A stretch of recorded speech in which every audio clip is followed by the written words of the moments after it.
I used to be afraid of cats. There was no incident, no deep-rooted trauma, no anything I could or can name. My mum hated them, never let me around them, and I suppose from there, ignorance spread fear. When a stray feline wandered onto our driveway, I would let out a little squeal of fear and dart into the house, and that would be as close as I got.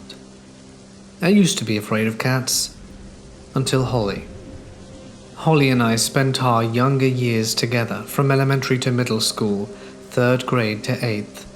I slept over at her place every week, and we'd wander downtown from the local market to the nearby park to the city mall, each year going a little farther and growing in our confidence. When we were 11 and 12, I slept over at her house as usual, watching horror movies until the wee hours of the morning and telling jokes we were too young to know. The afternoon came, and I learned Holly's older brother Isaiah had a piano lesson at their church.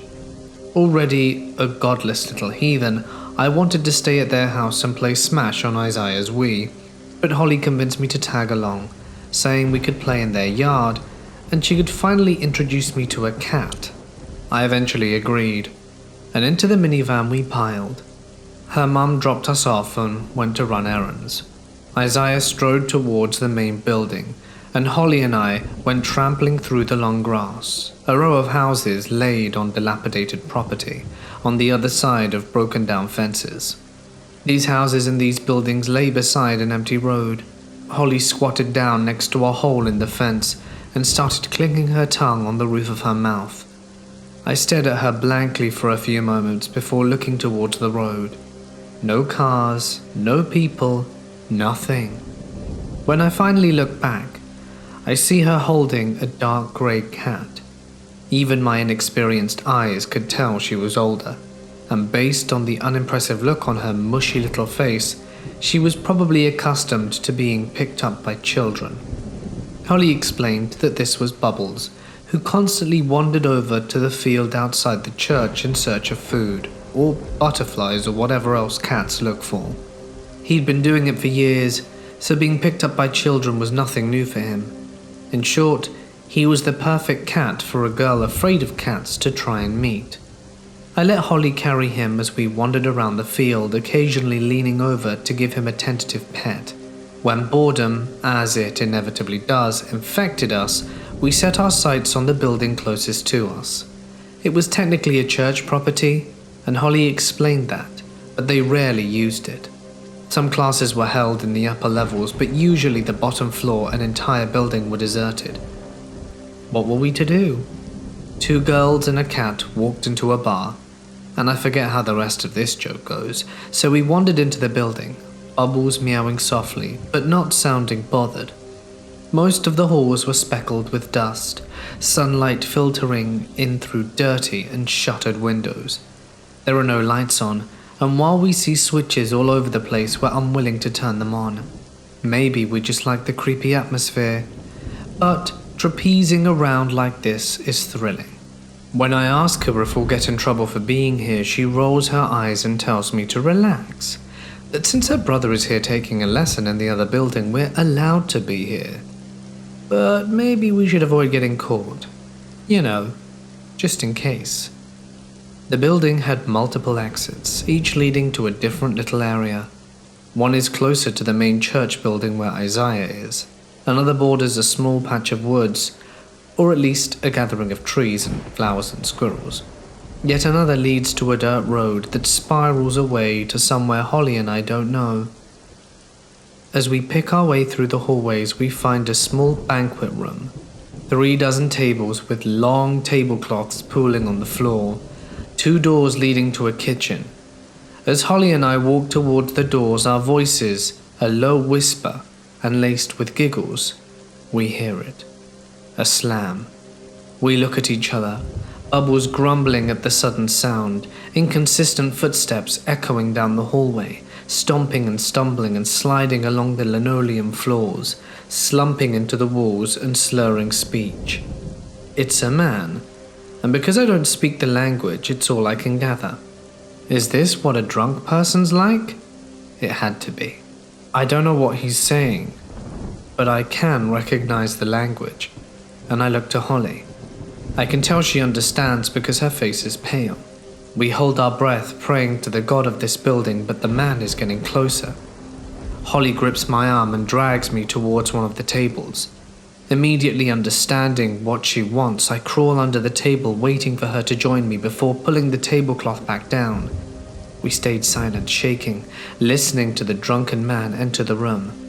I still can't tell what he's saying, but he certainly sounds agitated. He didn't sound that close to us, but who would want him to get closer? We cover our mouths, tried to stop breathing altogether, and sat there for what felt like hours, but was probably only more than a few minutes. Bubbles purred and meowed lightly every once in a while, but he was quiet and quickly stopped when we showed him some affection. The footsteps finally disappeared down the hallway we'd come from. I turned to Holly, opening my mouth to talk when she stops me. "Ozzy, let's get out of here."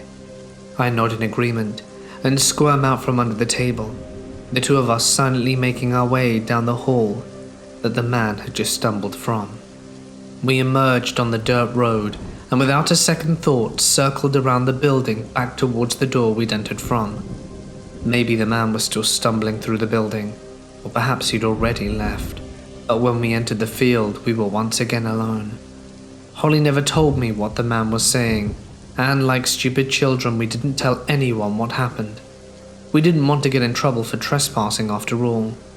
I never found out what he said since Holly didn't want to talk about it. And understandably, I haven't been back to that place since.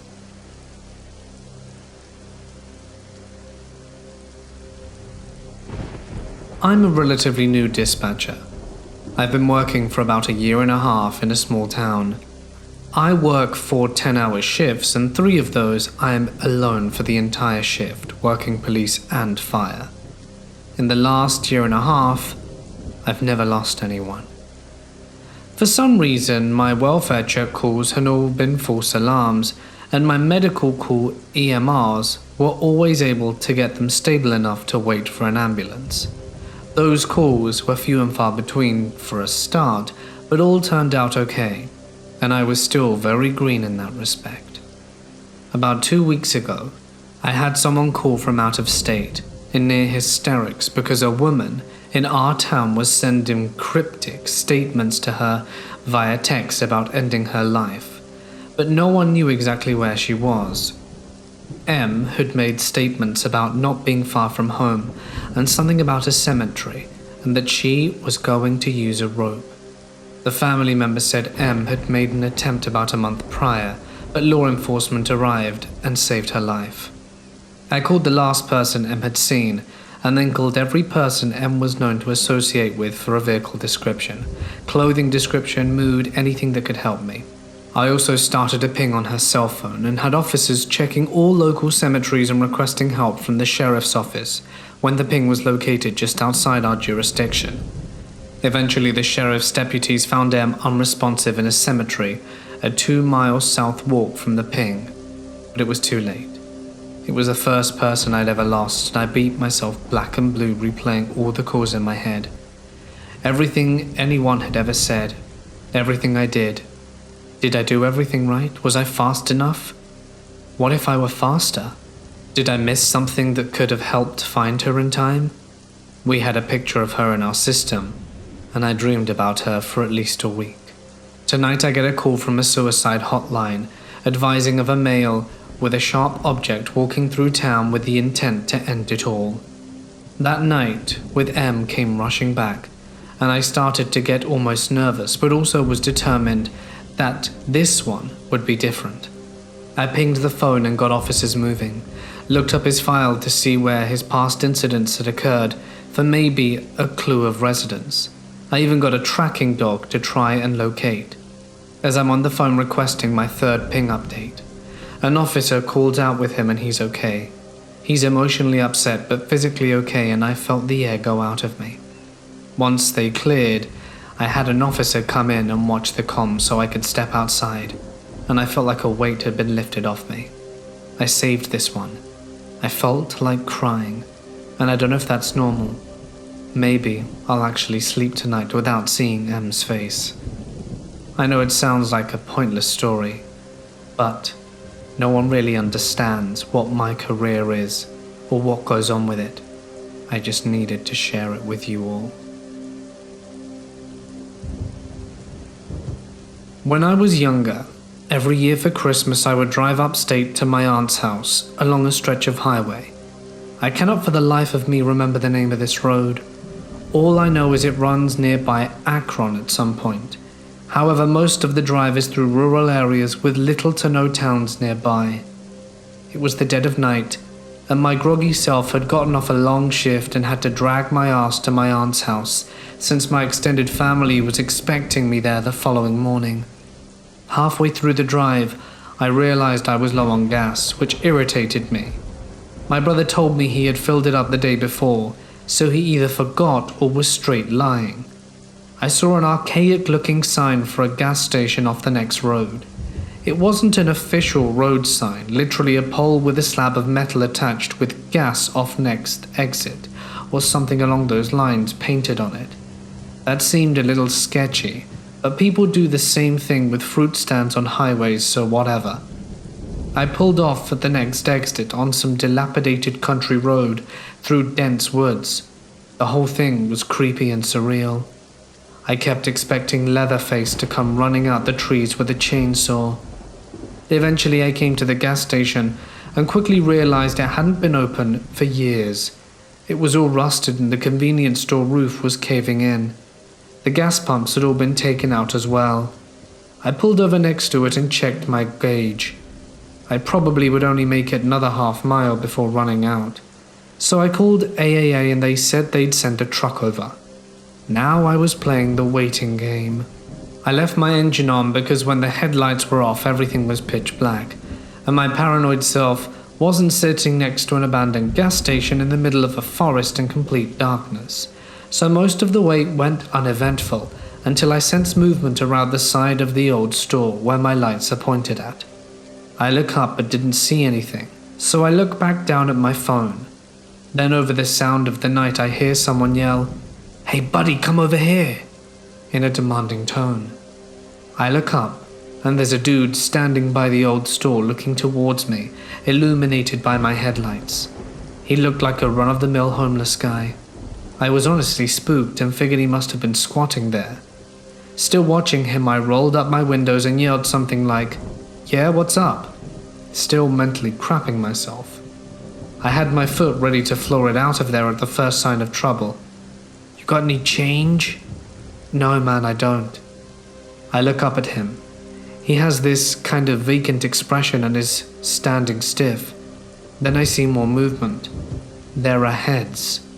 About 20 or so heads peeking around trees beyond the man I'm talking to. I can't see them clearly, but they're definitely people, literally just heads staring in my direction from around the trees. I see another guy begin to walk from around the gas station, and then I turned around to speed off. I got about as far away from that place as my tank could carry me and updated AAA on my location. The driver came back over and filled me up. I didn't say anything, but after he left I wanted to call the cops, so I called the nearest town sheriff's department, and they said that they'd send a state trooper over at the location I gave. When I got to my aunt's house they called me back and said whoever was there was gone, but they could tell a large number of people had been living there for a while. Blankets, canned food, the usual. The whole situation still freaks me out, but frankly I just consider myself lucky. I'll always just have a creepy story to tell, and nothing bad happened.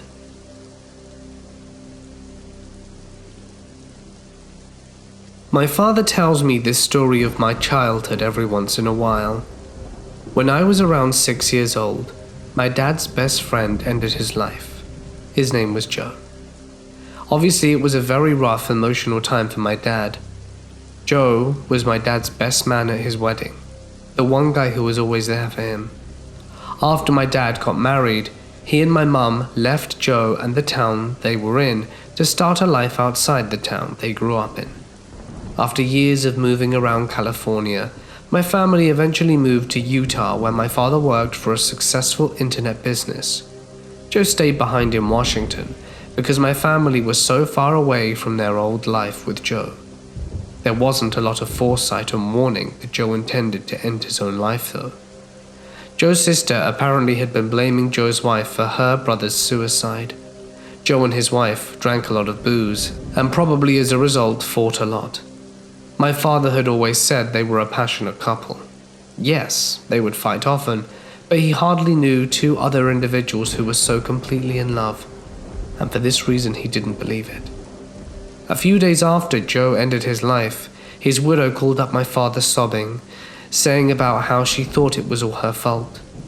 After about an hour's worth of crying and trying to console her, he told her, "If there was a way for me to talk to Joe right now, I guarantee that he would tell you that he loved you and that it wasn't your fault that he ended his life."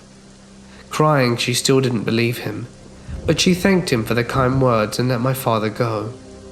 My dad was obviously distraught after that long, hysteric conversation. He'd been down in his office for a while and decided to come up and check on his kids while making a pot of coffee to take his mind off things. We were all supposed to be napping, but he thought he'd peek his head into our rooms to make sure we were safe, maybe try to have a little smile or brightness added to his day. Sure enough, when my dad got to my room, I was fast asleep on my bed. He went to my brother's room, and he was also sleeping. Finally, he checks on my sister, who's sleeping as smugly as an angel. He decides to go back towards my room and into the kitchen to make some coffee. As he walks by my room, he notices a whimper. He turns around and enters the room, where he finds me weeping. I was 5 years old, so the way I was crying seemed odd to him. Normally, a 5-year-old would cry drastically or over-dramatically, but I wasn't. I was just sitting on the side of the bed weeping. My dad enters the room and says, "Matty, what's up? Why are you crying?"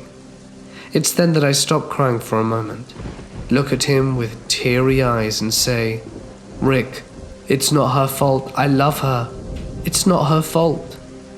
With that, I stopped crying, rolled over back into bed, and fell swiftly back to sleep. Needless to say, my dad crapped his pants. I was tucking my 3-year-old son into bed the other day. We say the typical slews of I love yous, and then he stops talking, which is extremely atypical. He has maybe shut up once his entire life, so he puts his head down on the pillow, kind of pointing his face down, and rolls up to look at me. His arms were down by his side, and he just points one little finger towards the rocking chair in the room. Without moving, he says, "Mummy, before you leave, can you take the rocking chair out of the room, so the man will leave me alone?" I'm pretty sure all the color drained from my face. He then proceeds to tell me that the man's name is Johnny, and he's a bad man and very mean. Johnny doesn't say anything though, because he doesn't have a mouth, and just sits there and stares at my son. In 2001, my grandpa, who I always referred to as Pop-Up, was diagnosed with prostate cancer. I don't know the details, but I remember thinking it wasn't too bad, because my whole family played the whole thing down constantly. I had never suffered a death in the family. I'd never even seen a dying person before, so I had no way to judge how Pop-Up was actually doing.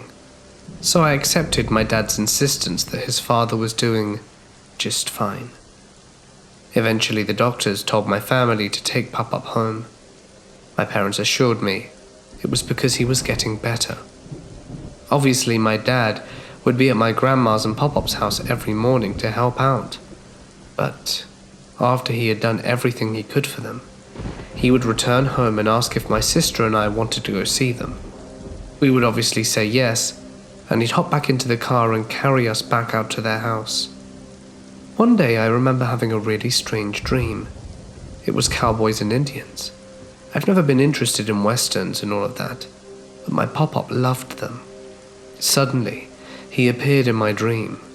Well, not in my dream, more like in front of it, and he mouthed something inaudible and I woke up. I looked at the clock. It was around 7:30. Way too early for a 13-year-old boy to be up. But the dream had shaken me, so I had crawled out of bed. My sister was already up, which was equally strange. I said good morning and grabbed some cereal, and around noon my dad came home as usual and asked us if we wanted to see Grandma and Papa. By this point he knows he doesn't need to ask, but habits are hard to break. We load up the car and head on over. Here's where everyone feigns surprise out of politeness. Before my dad turns the car off, he says, "Guys, I have some news for you. Pop-Pop died this morning." I was stunned, for many reasons. Obviously, first, I thought he was getting better, and two was because I recalled the dream and realized that it was my Papa. He was mouthing goodbye. I later realized he had died at 7:30 that morning, the same time he appeared in my dream. Furthermore, my dad would always bring our dog with him to my grandparents' house, a little Jack Russell named Lucky.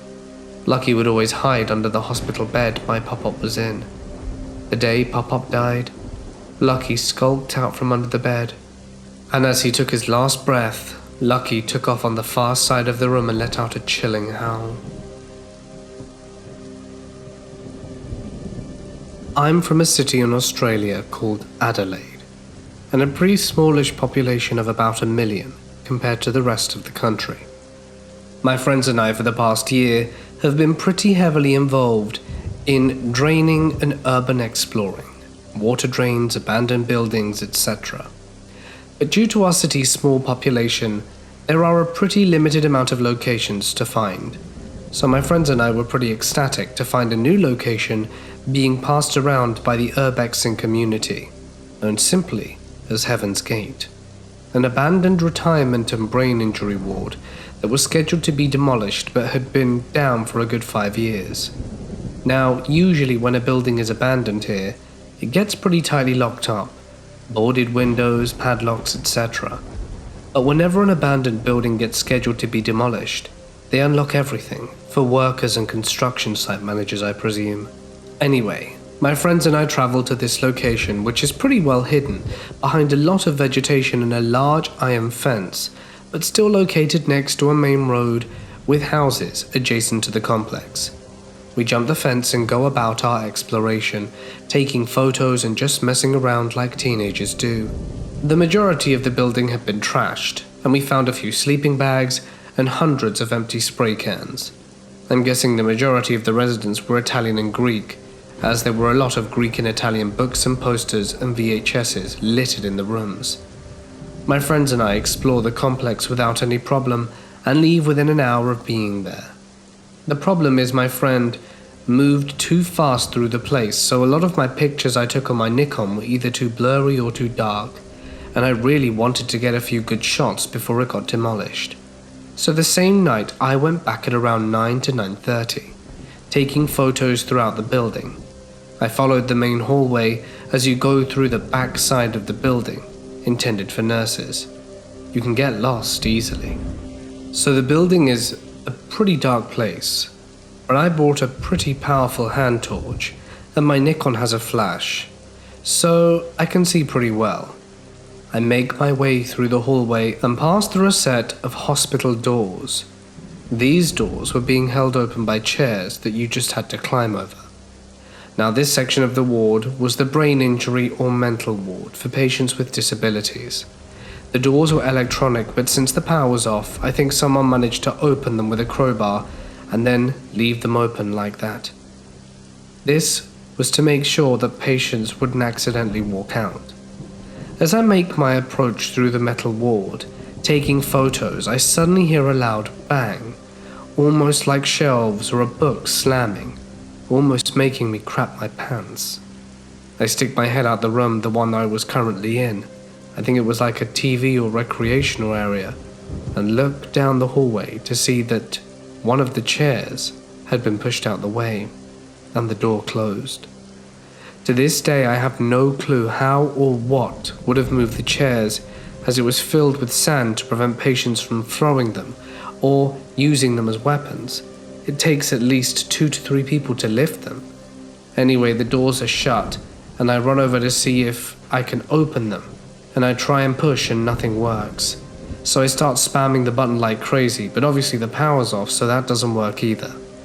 I'm not sure how the door actually works, but it had a massive black bar across the top, which I assumed was like a powerful magnet or something that can be turned on or off, and the default is just on.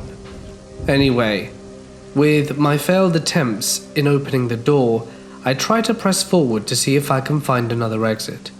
I finally find the second exit, but the double doors are closed as well with the exact same system. At this point I'm kind of freaking out, because I'm not only trapped, my phone was flat, and I swore those doors were open when I came to visit with my friends. It was about 10:30, and my parents go to sleep pretty early because they both have work, and I'm usually always out with friends this late, so me missing wouldn't be out of the ordinary. I was kind of pooing myself at this point because no one knew I was there and I couldn't get out. I tried walking along the walls to see if I could find a window I could smash through, but there was nothing. I started getting really frustrated, so I start throwing these pieces of tiles on the ground at the door harder and harder, not really trying to open it, just dealing with the stress of the situation, I suppose. Then I hear the noise of crunching tiles and I freeze. I hold my breath and just listen. It was definitely footsteps. I convinced myself to call out, so I did. "Yo, help, I'm trapped." As soon as the footsteps stop, I hear the laughter of an old woman, or a heavy smoker, from the other side of the doors. The laughter turned into running away, and the crunching of tiles disappeared as they became more distant. This at first made me think it was a tagger, or kids, but the laugh of an old woman didn't make any sense. No one sounding that old could run that fast. Eventually my torch went out and I was in absolute pitch darkness. Out of memory, I managed to find a bathroom with a door which is just closed and locked. I stayed in the bathtub and pray something would come. Spoilers, they didn't. Now I don't know if you get this, but if you're staring at the dark too long, you start to see shapes and even figures. Now imagine being alone in an abandoned mental ward, trapped and without light. You can kind of see how this would freak you out. I ended up staying the night until sunrise, which was about 6 a.m. Obviously I did not just sleep, but I walked out into the hallways to have another crack at opening the doors. Just FYI, I didn't know it was sunrise all the time, as everything was flat. I walked around and, to my luck, I found an old window that I'd missed before. It had been spray painted black, and only small dots of light shined through. So I picked up an object and threw it at the window and ran as far away as possible. I've been back there a few times, but I never told my friends about me going alone, as I feel like they'd have gotten pissed that I went back without them, and also I got stuck.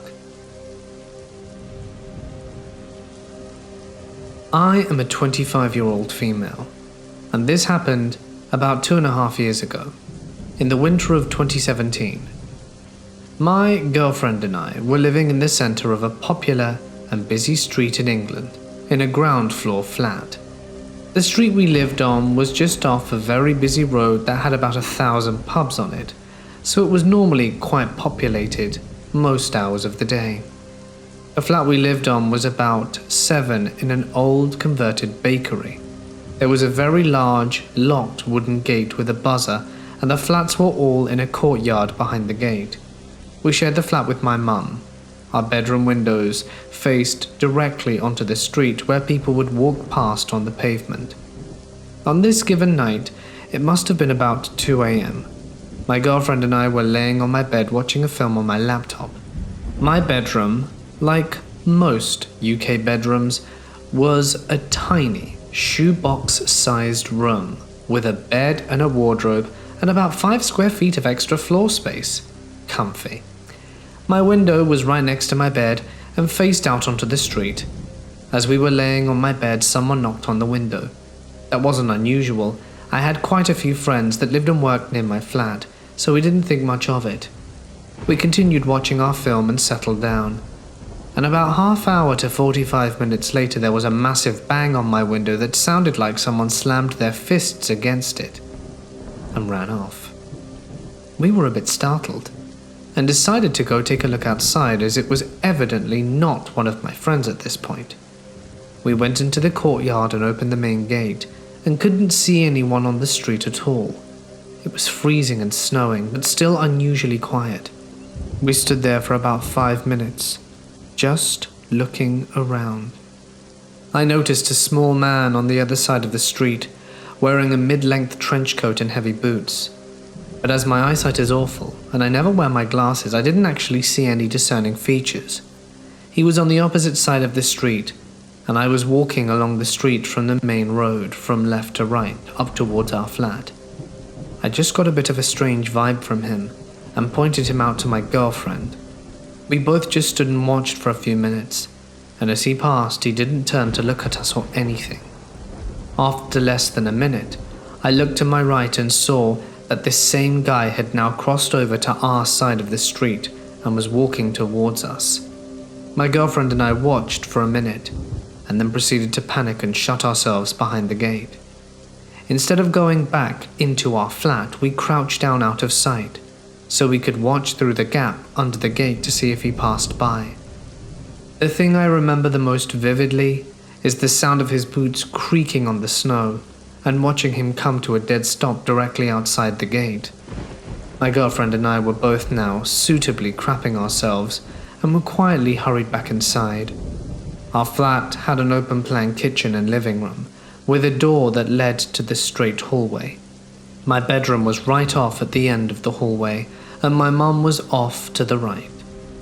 All the lights were off, and I poked my head into the hall, and I had a clear line of sight into my bedroom from there. When I looked, I could see the silhouette of this man pacing up and down slowly outside my bedroom window. My mum had slept soundlessly through all of it, but I decided to go in and wake her up to let her know what was going on. She brushed it off until I told her to look outside, and she saw this man now pacing back and forth outside her window and mine, knowing that at the right angle you could see through my blinds from outside. I pressed myself up against the wall and scooted my way down the hallway back to the living room, and rang the police. My girlfriend and I weren't really sure what to make of the situation, but it felt pretty ominous. The police arrived not 10 minutes later, met me outside, and said they found him. He claimed to be homeless looking for a place to stay, but he was very well dressed and clean shaven and had no other possessions with him. The police officer offered forth the fact that it's more likely he was intrigued by the fact that there were two obviously queer young females in bed together, and he was having a little snoop. But who knows? The next day I was outside having a cigarette with my girlfriend, and I noticed a very prominent, sticky handprint on my window. You know, as if someone had their hand pressed up against it. No, thank you. My girlfriend swears she saw him at the train station a few months later. So trenchcoat man, let's never meet again, you absolute creep. About 5 years ago, I was volunteering in a listening service that was only aimed at helping children of up to 18 years old. A lot of training was required for this role, even though it was an anonymous phone call service. If a child presented us with a dangerous situation and we had their permission, we could call the appropriate authorities, like police or social services. After a few weeks, I was feeling settled in and had taken many calls. The majority were just kids joking around, but there were many tough calls too. Most evenings after I had finished my shift, I would feel so overcome with emotion that I would fight back tears on my way home in my car. Having a small child of my own often made it harder to forget about. One phone call in particular really startled me, and to this day I often think about it. It was about 9:45 p.m., 15 minutes before my shift ended, and I was sitting around. I hadn't taken a call in over an hour, and time seemed to be moving so slowly. My phone rings, and a petite, soft female voice says, "Hello." I introduce myself, giving a fake name as I always do, and tell her a little bit about the service and what we would do if someone is in danger. She says almost immediately, "I need help. I'm babysitting my younger sister, She's only 2 months old and I'm 9. She's diabetic. She's turning blue. My mother and father have gone out. Please help." I felt as though all my training had gone out the window. I was panicking, but tried my best to keep my thoughts clear and my voice clear. "Go outside and get help. Go knock at the neighbor's house and call the nearest adult you see." The little girl talked me through her steps and said she had the baby in her arms and was about to go out the street. Listening to the noise of the traffic and the sounds of the night air, my heart was beating so fast, aching to know what was going on, and feeling so helpless. I could hear the little girl speaking to someone but couldn't make out what was being said. Next of all, a lady came on the phone. "I have them. Hello? Hello, I have them both. I'm going to take them to the nearest hospital." I thanked the lady, and she told me that help was on the way. I ended the call and gathered myself. I informed my supervisor. She was as shocked as I was when I gave her the details. She called the hospital in the area that the girl had given me, and also the police. And after an hour of filling in the mandatory documents, my supervisor followed up the inquiry about the call we had received, and they said they had no such cases. Finding it quite strange, we finished off writing the notes and shut down for the night. It wasn't until next shift the following week, which I was grateful for, as I needed the time off, when I returned to work after my week off. My supervisor called me into her office and informed me that she had gone through my notes on the call I received and had gone to search the system for the similar scenarios and keywords. She told me that every caller has a profile, and the girl who had called was a frequent caller, and that she wasn't a little girl, but a lady in her early 30s in a psychiatric hospital, and she likes to pose as different people, but mostly as a child. This creeped me out, considering the nature of service and the fact that an adult was abusing it. This information angered me and also disturbed me.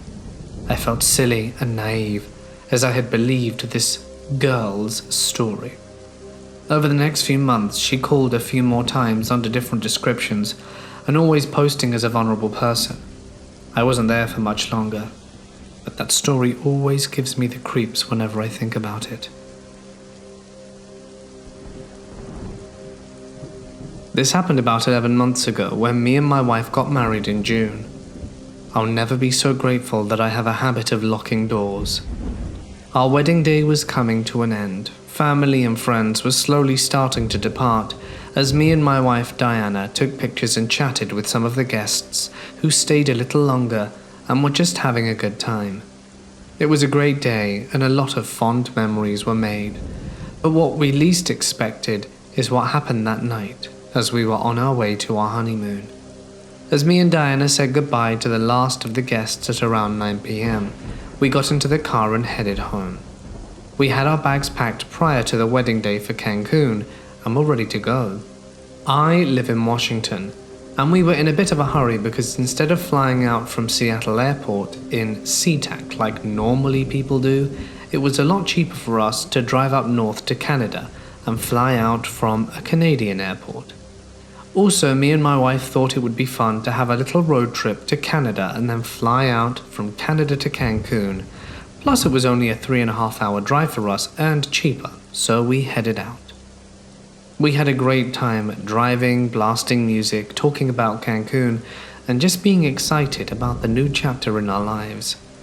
Diana slowly started to fall asleep, being exhausted from the wedding and whatnot. We were halfway to Canada, and at this point we no longer were in a city area, but more of a wooded area with much fewer cars and less people. The more we drove, the less we saw. At this point, there was basically no one on the road.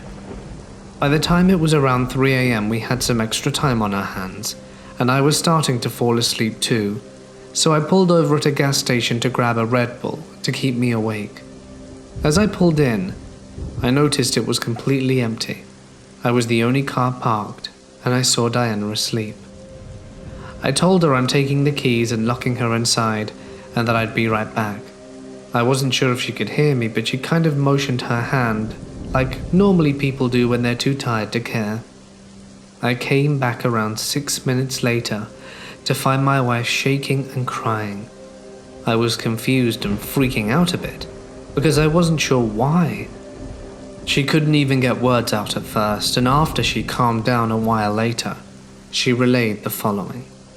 Apparently she did hear me when I told her I'd take the keys and be right back. And as she was sleeping, she was awoken by a tapping on the driver's side window. Being too tired to get up or even open her eyes, she lazily went for the unlock button on the passenger side door. As she was going for it, she froze. A thought passed her mind, and then she remembered. Didn't he say he had the keys? Why would he need me to unlock the door for him? That's when she heard a woman's voice mumbling for the driver's side. She turned herself around to look at the window and saw a woman with long black hair, with wide eyes and a crooked smile on her face. She couldn't hear what she was saying at first, but then it became clear. She kept repeating in a mumbled tone, "Are you tired?" over and over. She freaked out and told the woman to leave her alone. The woman laughed and told my wife that she was tired too.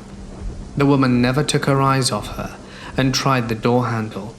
At this point, my wife was close to tears and attempted to call me, but as she did, she heard what sounded like a phone buzz and realized I'd left my phone in the car. Out of options, my wife started honking the horn, trying to scare the woman off, while perhaps also getting my attention. The woman still had her gaze on her and started mumbling more while laughing and trying the handle again. Then she mentioned something more about someone called Sarah and asked my wife if she knew her. After a few more mumbles, she left. To my wife's words, the minute she left, I came out the gas station. So my wife broke down. I don't know how I didn't hear the honking of the car, and I still feel bad for leaving my phone. My wife also added that one of the creepier things about that woman is that she didn't look homeless, nor dirty, nor anything. In fact, she seemed perfectly normal and well kept. My wife said she'll never forget the woman's wide eyes and the gaze she had on her with the smile. It also chills me to think what would have happened if my wife never realized that I had the keys, or if she never heard me about locking her inside and opened the door while facing the other way. I don't know what those women's intentions were, but if I couldn't hear the honk of the horn, I'm not sure I'd hear screams. To this day, I'm thankful I have a good habit of locking doors, and I'd recommend it, no matter how long you think you're going to be gone. When I was around 17, I was at my friend's apartment building, which his parents owned.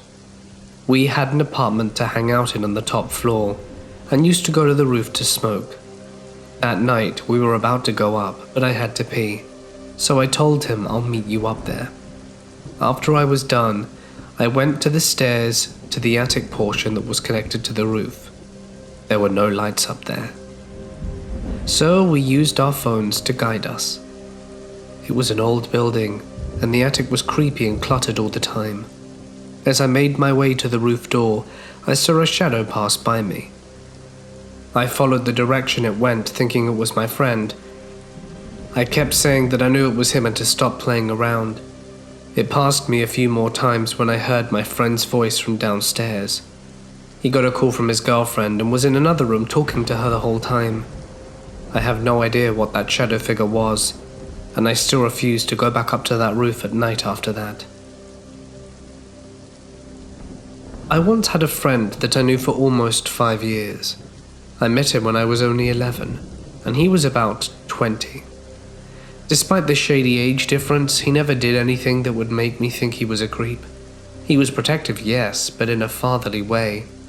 My father was deployed to Iraq when I was 10, so he was like the substitute while my dad was miles away.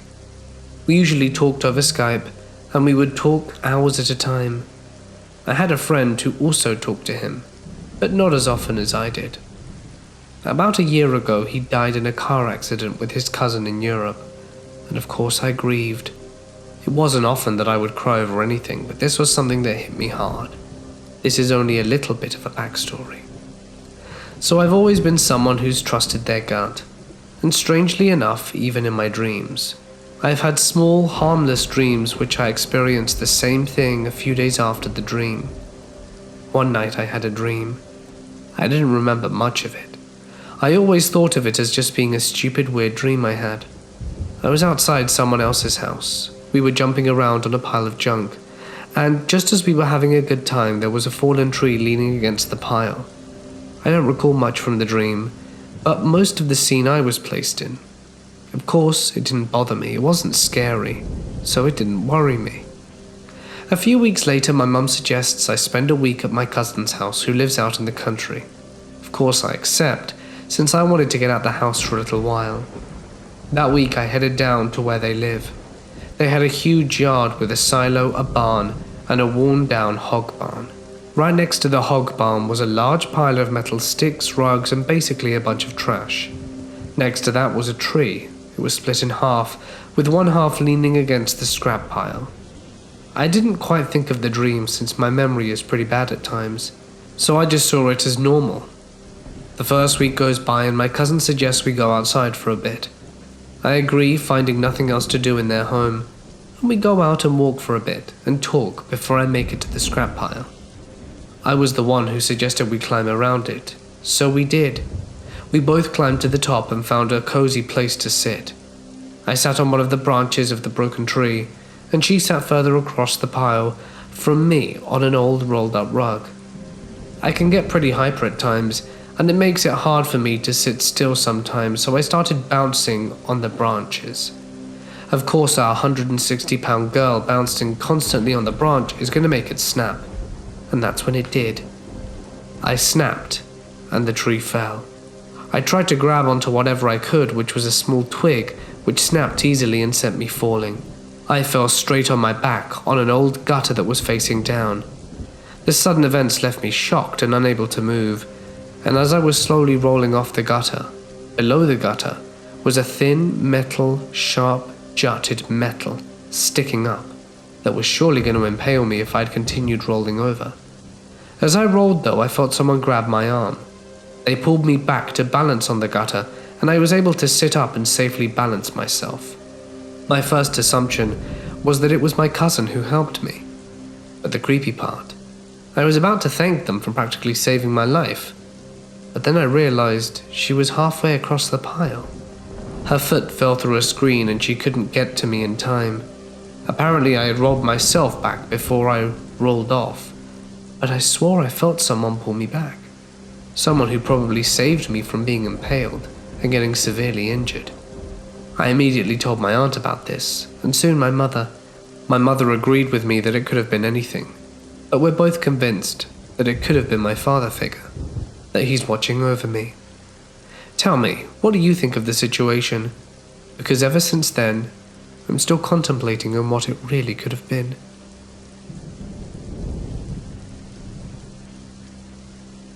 The house I was born in and grew up in was built in 1912, and at least one person had died there.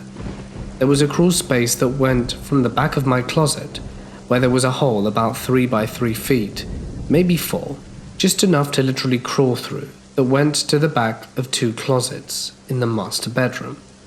Those entrances had actual panels that went to the crawl space. We never went in there, partially because there was no need, and mostly because I was a kid and it scared the crap out of me. When in my teenage years we were redoing the insulation in our attic. The only entrance to the attic at the time was a tiny square panel in the ceiling of one of the upstairs rooms. We were also going to build one of those pull-down ladder things during this project. The attic always scared the hell out of me, because sometime when we were kids we would wake up and the panel would be slightly shifted and pushed in, but not fully covering the hole, but we figured it was our dad messing with us.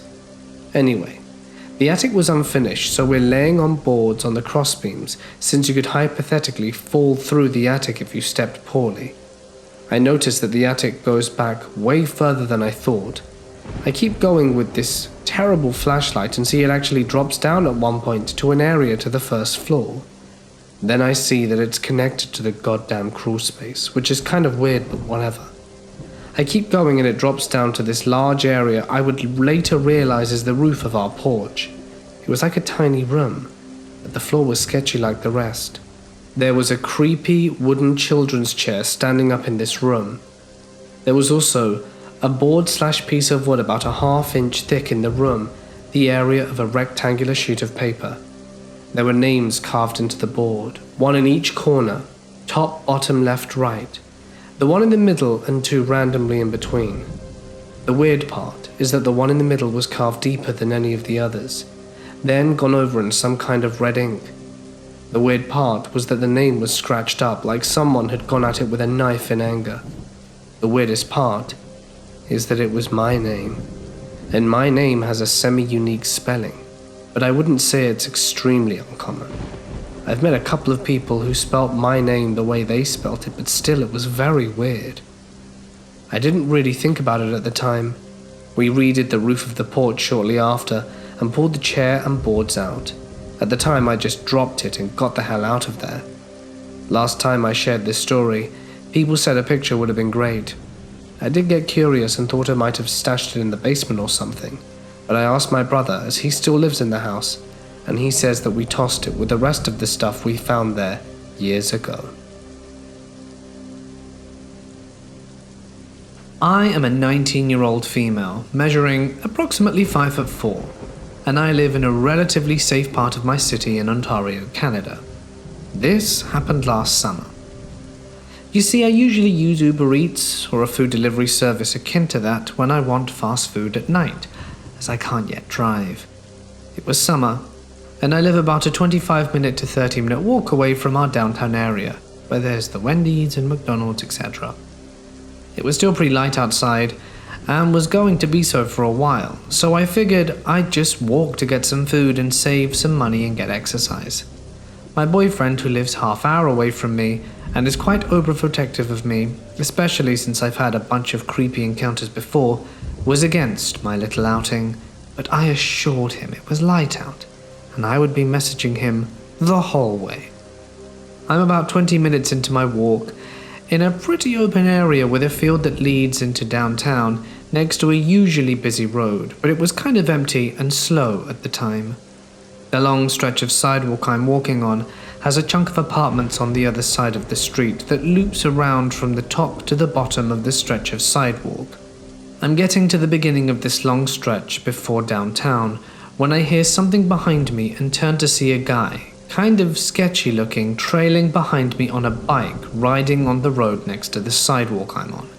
He smiles and says hi, so I smiled but said nothing and kept walking. I had one headphone in, but turned my music off once I noticed something else was near. After that little exchange, and an awkward few seconds of him still being behind me, he speeds up and bypasses me and goes down the road that leads only to my right.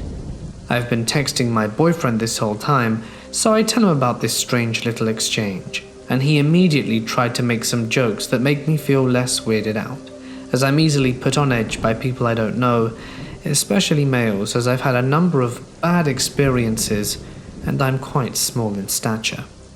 After texting and walking some more, I dropped the topic and heard a noise behind me, and it's the same dude. But this time, he starts riding slowly beside me as I walk. This is all purposeful.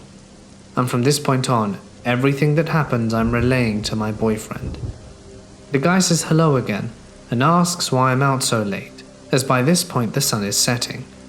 Now my guard is immediately up. I'm small, walking alone, and it's getting dark, so I wanted him away from me. Even though I live in Canada, the province/city where I live is dominated by the English language, and very few people can understand, let alone speak French. But lucky for me, my mum forced me into French immersion from kindergarten, and I've kept up with it all through school, so I can speak both English and French pretty well. I decided to just say a few words in French to make it seem like it was my only language. I've done this a few times when I needed to get a stranger off my back, but this time it backfired. After realizing I apparently didn't understand what he was saying, he rode off. But very soon after, I heard him behind me again. I figured he looped around the apartment again and got behind me quickly, so I turned to look at him to let him know I knew he was there. This is where my plan backfired. He rides up beside me again, saying something along the lines of, "So do you understand me?" And I just kept speaking a few words in French here and there, hoping he would get the message and just leave. I start to just stare straight ahead and move away from the road some more. This disgusting excuse of a person starts to tell me a lot of terrible and abhorrent and mainly gross sexual things he would love to do with me while riding alongside me. I'm kind of frozen, just walking there, texting my boyfriend everything that's going on and beg for him to call me. As soon as my phone rings, I pick it up and try and sound as normal and calm as possible, while my boyfriend is freaking out. After being on the phone a little while, I stop and turn around. I was holding in many tears and voice cracks until I knew the guy was gone. He didn't turn around to follow me more, he just rode off after, and I turned around and walked the other way. I waited, I was sure I was out of his sights before I booked it while sobbing on the phone to my boyfriend, who was also shaken up. I'm feeling helpless, as he was so far away. Eventually I calmed down, but it did shake me quite badly, and after an hour or so of calming me down and asking if I wanted him to come by, as it was a long drive and he had to work the next day. But I told my boyfriend not to, but that I appreciated the offer. He felt awful and ordered me the food so that I would feel a little better. Anyway, creepy douche who felt the need to make me scared and uncomfortable on your walk just because I was craving some fries and a shake, I hope you fall off your bike. But one thing I simply must try and get you to understand is just how creepy it is to be so vulnerable in such a situation, with no one to turn to, nowhere to go, and darkness enveloping you. It is incredibly uncomfortable, and I hope he never does it to anyone.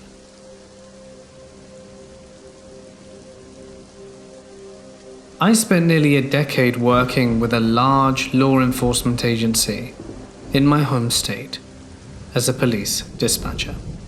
Instead of answering calls made to 911, my job was to remain in direct contact with and consistently provide information to officers and other first responders. During a specific graveyard shift with very few calls in its entirety, I dispatch officers to an escalating yet non-physical domestic dispute. In short, it concerned child custody, which can undoubtedly shorten tempers and set parents on edge. A father had violated the hours of his visitation rights by showing up intoxicated at 2 a.m. at his now ex-wife's house. She, of course, was not too pleased, prompting the emergency call when he refused to leave. Normally, the response time for emergency incidents is based upon a priority system, depending on the circumstance and whether or not a person is in imminent danger. However, since it was a slow night with no incidents holding, I dispatched 2 available officers immediately. They arrived within minutes, separated both parties involved, and de-escalated the situation. As previously mentioned, the father was legally intoxicated, according to an administered breathalyzer, and had driven his truck to his ex-wife's house.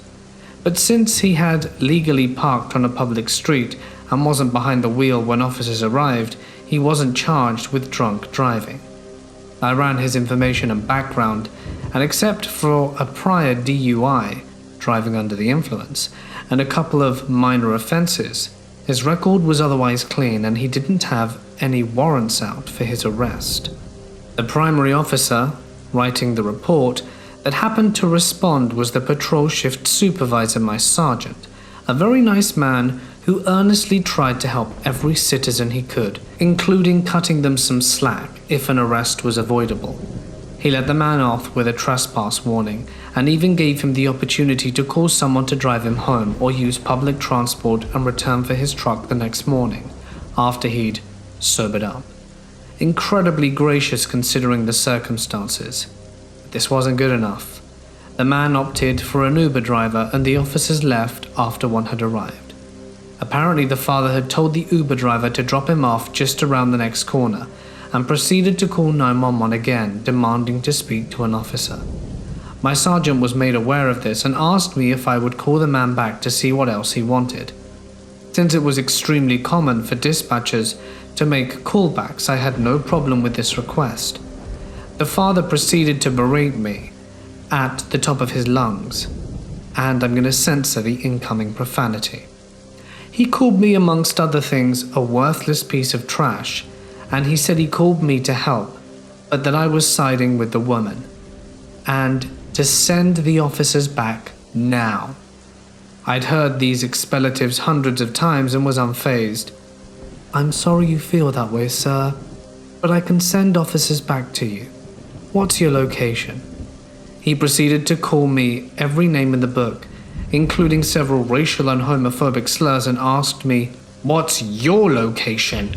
"Never mind, I know where your building is and I'm heading over there to mess you up," amongst other insults. He informed me that he had utility chains and gasoline in his work truck and threatened to not only blow up our communication center, but drag my burning body around the parking lot behind his truck. "Sir, I understand you're upset, but I advise you not to make these kind of threats. Everything you say is currently being recorded." He replied saying, "You think I give a hoot? Send your officer back out here and I'll string them up. Go ahead." I happily and maliciously complied. I informed my sergeant over the phone of the father's allegations. He, as well as 5 other squad cars, responded. They found the man waiting by his pickup truck, back out in front of his ex-wife's house. I'll admit this guy had a pair on him. He was promptly arrested for the following: violation of a trespass order for reappearing at the house, misusing of an emergency line, harassment of public safety employees, i.e. for threatening a 911 call taker, terroristic threats for threatening to blow up our building, and resisting arrest once he was placed in cuffs. In summary, tread carefully, deadbeat dad.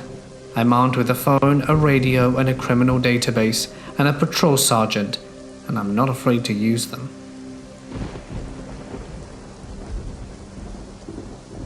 My husband and I were on a road trip coming back to Louisiana from Iowa. We would drive in 4-hour shifts while the other person slept in the back of the car. It was 3 a.m. and he woke me up to start my shift. I looked around and didn't see another car in sight or even a streetlight or building. He had taken an alternate route that he thought would be faster. Finally, we come across a small local gas station with a single light on. It was closed and our car was the only one there. We pull over and I'm getting ready to open the door so we can switch places, and my husband tells me to hold on. I look up, and from behind the back of the gas station a man wearing rags shambles towards us quickly. Not quite running, which made it even scarier in a zombie-esque way. I told my husband to hurry and drive away. He was intrigued though. He just stared ahead at the guy as he got closer and closer, and I started freaking out and screaming for him to go until he did. As he drove away, I looked behind us at the gas station as it disappeared into the distance. As far as I could see, the man followed the car at the same odd pace he was walking at until he could no longer be seen. Gives me chills big time.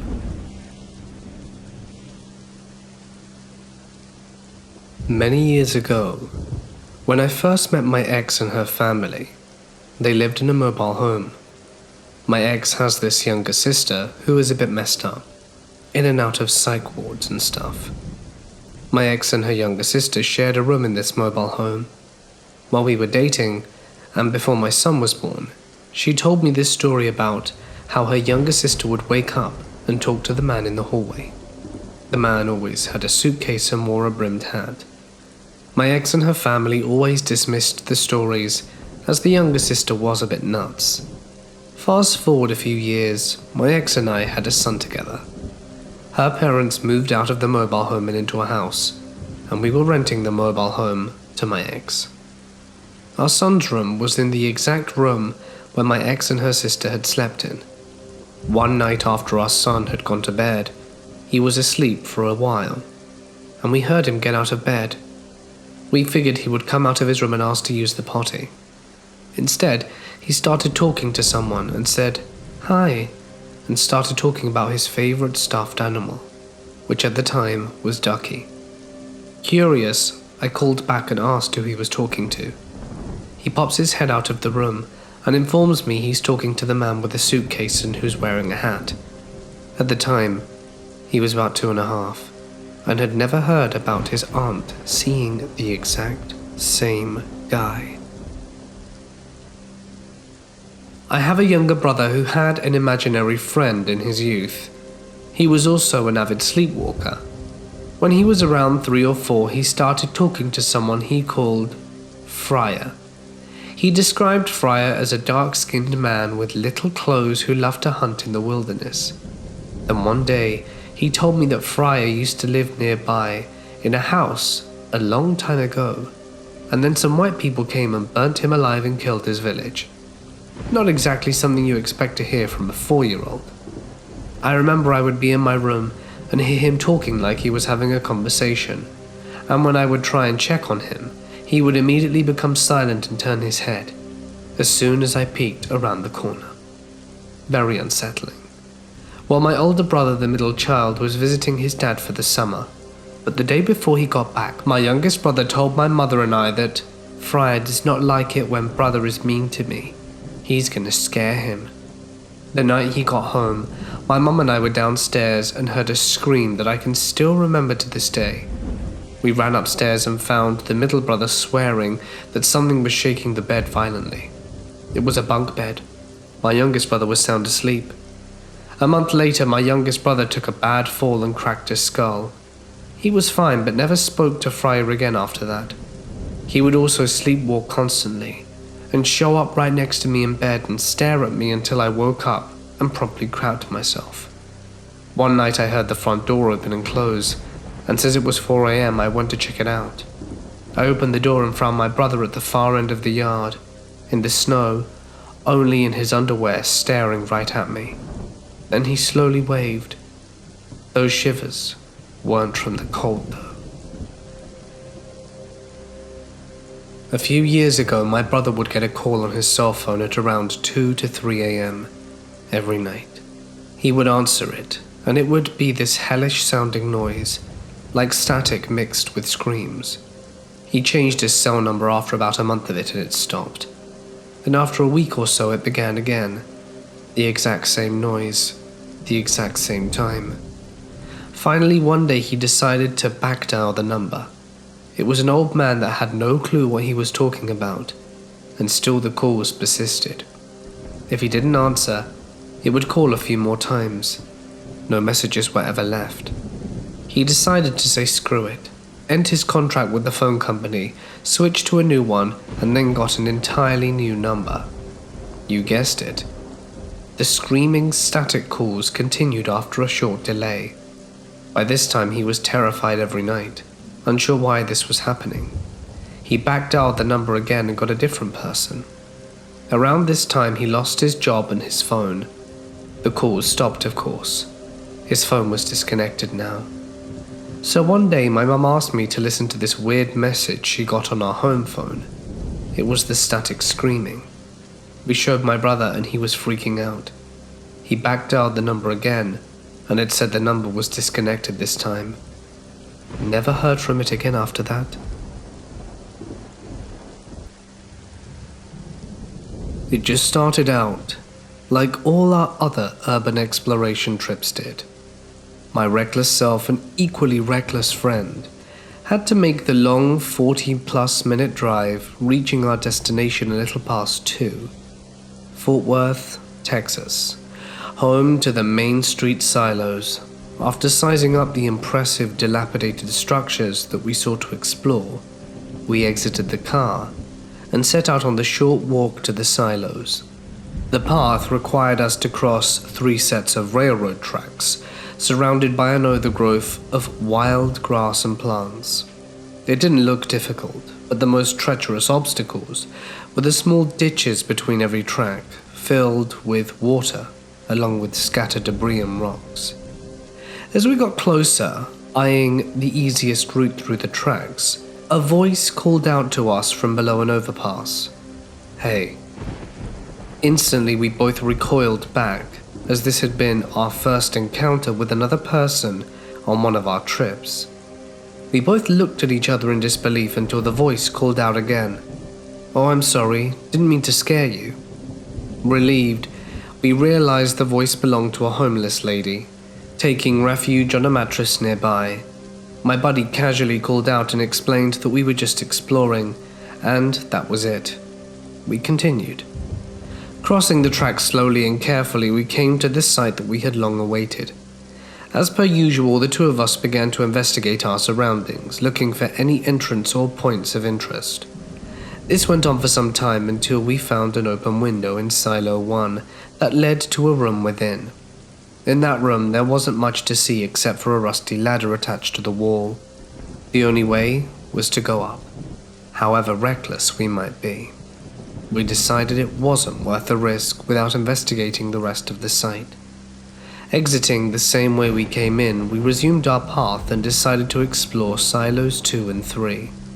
We didn't find anything of interest or any way in, so we figured the ladder might be our best bet. As we were looping back around towards Silo 1, my heart dropped. I grabbed the arm of my friend and pointed him towards the way we had just came from. 2 flashlights were bobbing up and down at the other end of the silos. "Lights out," my friend whispered to me. Neither of us wanted to risk being seen by these individuals. We looked at each other, frantically exchanging guesses as to who these people might be. Cops? Homeless? Other explorers? Our eyes glued to the unexpected visitors, and it quickly became clear that they were making their way over to us in a rather swift manner. We continued to creep back, but the lights kept advancing. Only they were gaining pace, so my partner looked at me, somehow shouting and whispering at the same time, "Run!" We sprinted for the railroads, practically hurtling over the ditches that we had so carefully crossed beforehand. Looking back, the lights had made their way to where we were when we initially spotted them. We lowered ourselves between the ditches to hide from the unknown, and after what seemed like hours, we peeked our heads to see if they were still there. But there was nothing. Whatever. They had gone, and weren't there anymore, and their lights were out. It was as if they disappeared into thin air. Collecting ourselves, we made the joint decision to try to flank them. The two of us made our way to the far side of Silo 3. It was here that we noted the overpass had a sidewalk that started there and could be used as a safe route back to the car. Next to the sidewalk, we stumbled upon what could have been the old office building the silo used. It was abandoned and no longer in use, but that didn't interest us. We silently examined a chain-link fence connecting to the building in Silo 3. There was an open gate in the fence that would lead us behind where the lights had been. Taking a deep breath, we passed through the gate and completed our flank of the individual. There was still nothing to be found. It was just us and dead silence hanging in the air. Despite our nerves, we resumed our mission and continued to explore as normal. We cleared the whole area and looped back to the left side of Silo 2.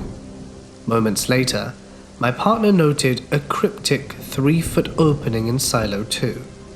We took the liberty to turn our flashlights back on and investigate the strange opening. It was then that my partner had alerted me of a door ajar within the opening. With our backs against the wall, we made the most nerve-wracking and off-putting entry in our history of urban exploration. The door only led to a claustrophobic room that someone had once called home, and we noted blankets and water bottles scattered around. There wasn't much else to see, so my partner and I turned back around to leave the room. When both of us looked at each other, there was a crunch. "Did you hear that?" I asked my friend. My ears weren't deceiving me. We both heard the same thing, and it was very close. It was a footstep. Whoever the hell that was still nearby, and they knew we were here. Immediately we killed our lights and listened, but there was nothing. An eternity had passed, with nothing but dead silence filling our ears. Finally, we decided to exit the room and see if anyone was outside. I peeked my head out from the door and looked both left and right. I saw nothing. It was then that I began to slowly exit the room and head back in between Silo 1 and 2. I motioned for my friend that it was safe, and we began making our way out to the end of the silos to continue exploring, trying to get away from that area. Then suddenly, headlights illuminated the wall of an old office building near the end of one of the silos. Red beams of light danced across the wall of our surroundings. Panicking, we both dropped into the brush and crawled to the side of the silo to avoid being seen. It was just a work truck passing right in front of us, moving towards the work site behind the silos. After the truck had left, my friend and I both decided that we had had quite enough and headed towards the railroads. As we were about to leave the area, my friend suggested that we get a few pictures before departing. So we went back between the path and took a few pictures. The last of the pictures we wanted was selfie style in front of the barred off entry points. While trying to get the right angles, we heard a strange noise that almost seemed to come from inside the room behind us. Having had our fair share of terrifying experiences that night, we decided it was time to pack up and head out, making our way back to the railroads. That's when we heard a roar in the distance.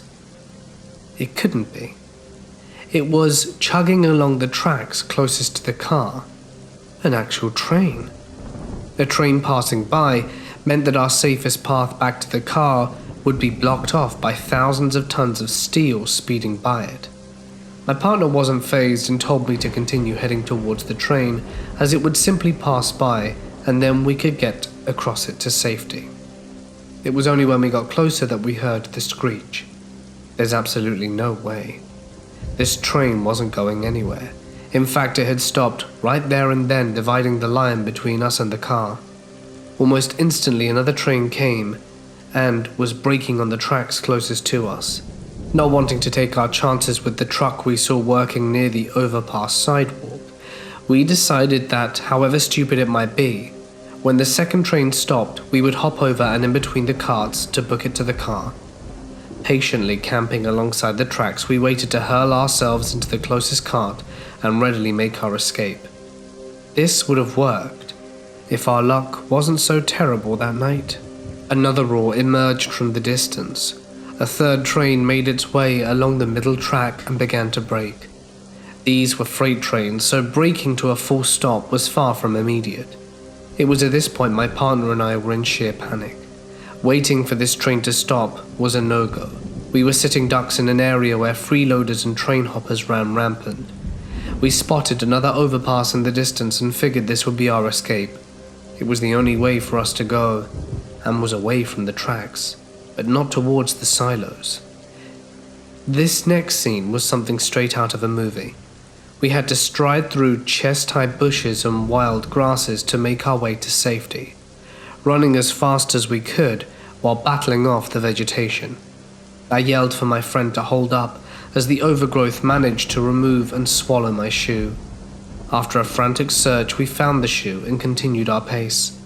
At this point, we realized the impossible. To get to the end of this seemingly endless overpass, we had to cross yet another railroad, with another train coming. It seemed like there was literally no way out. We kept getting screwed from every direction, and after another moment's panic, I made the executive decision to head back to the silos. The pair of us darted alongside yet another set of tracks that ran through the train yard, next to the silos, both of us being absolutely gassed from running. We slowed the pace and jogged back to the silos while collecting our sanity. This kept getting worse. A horn sounded from behind us in the distance, and the tracks we were following suddenly became illuminated in our horizon. They just kept coming. We had to outrun a train. Finding the last of our energy, we sprinted until we could hop off the tracks and return to the silos. Moments after, the train passed. The sinister place that was home to the dangerous and unknown had now become our safe haven. We had literally nowhere else to go other than back to the chain link fence and to the sidewalk of the overpass leading back down to the car. We had no choice but to risk running into someone. The two of us ventured over the fence.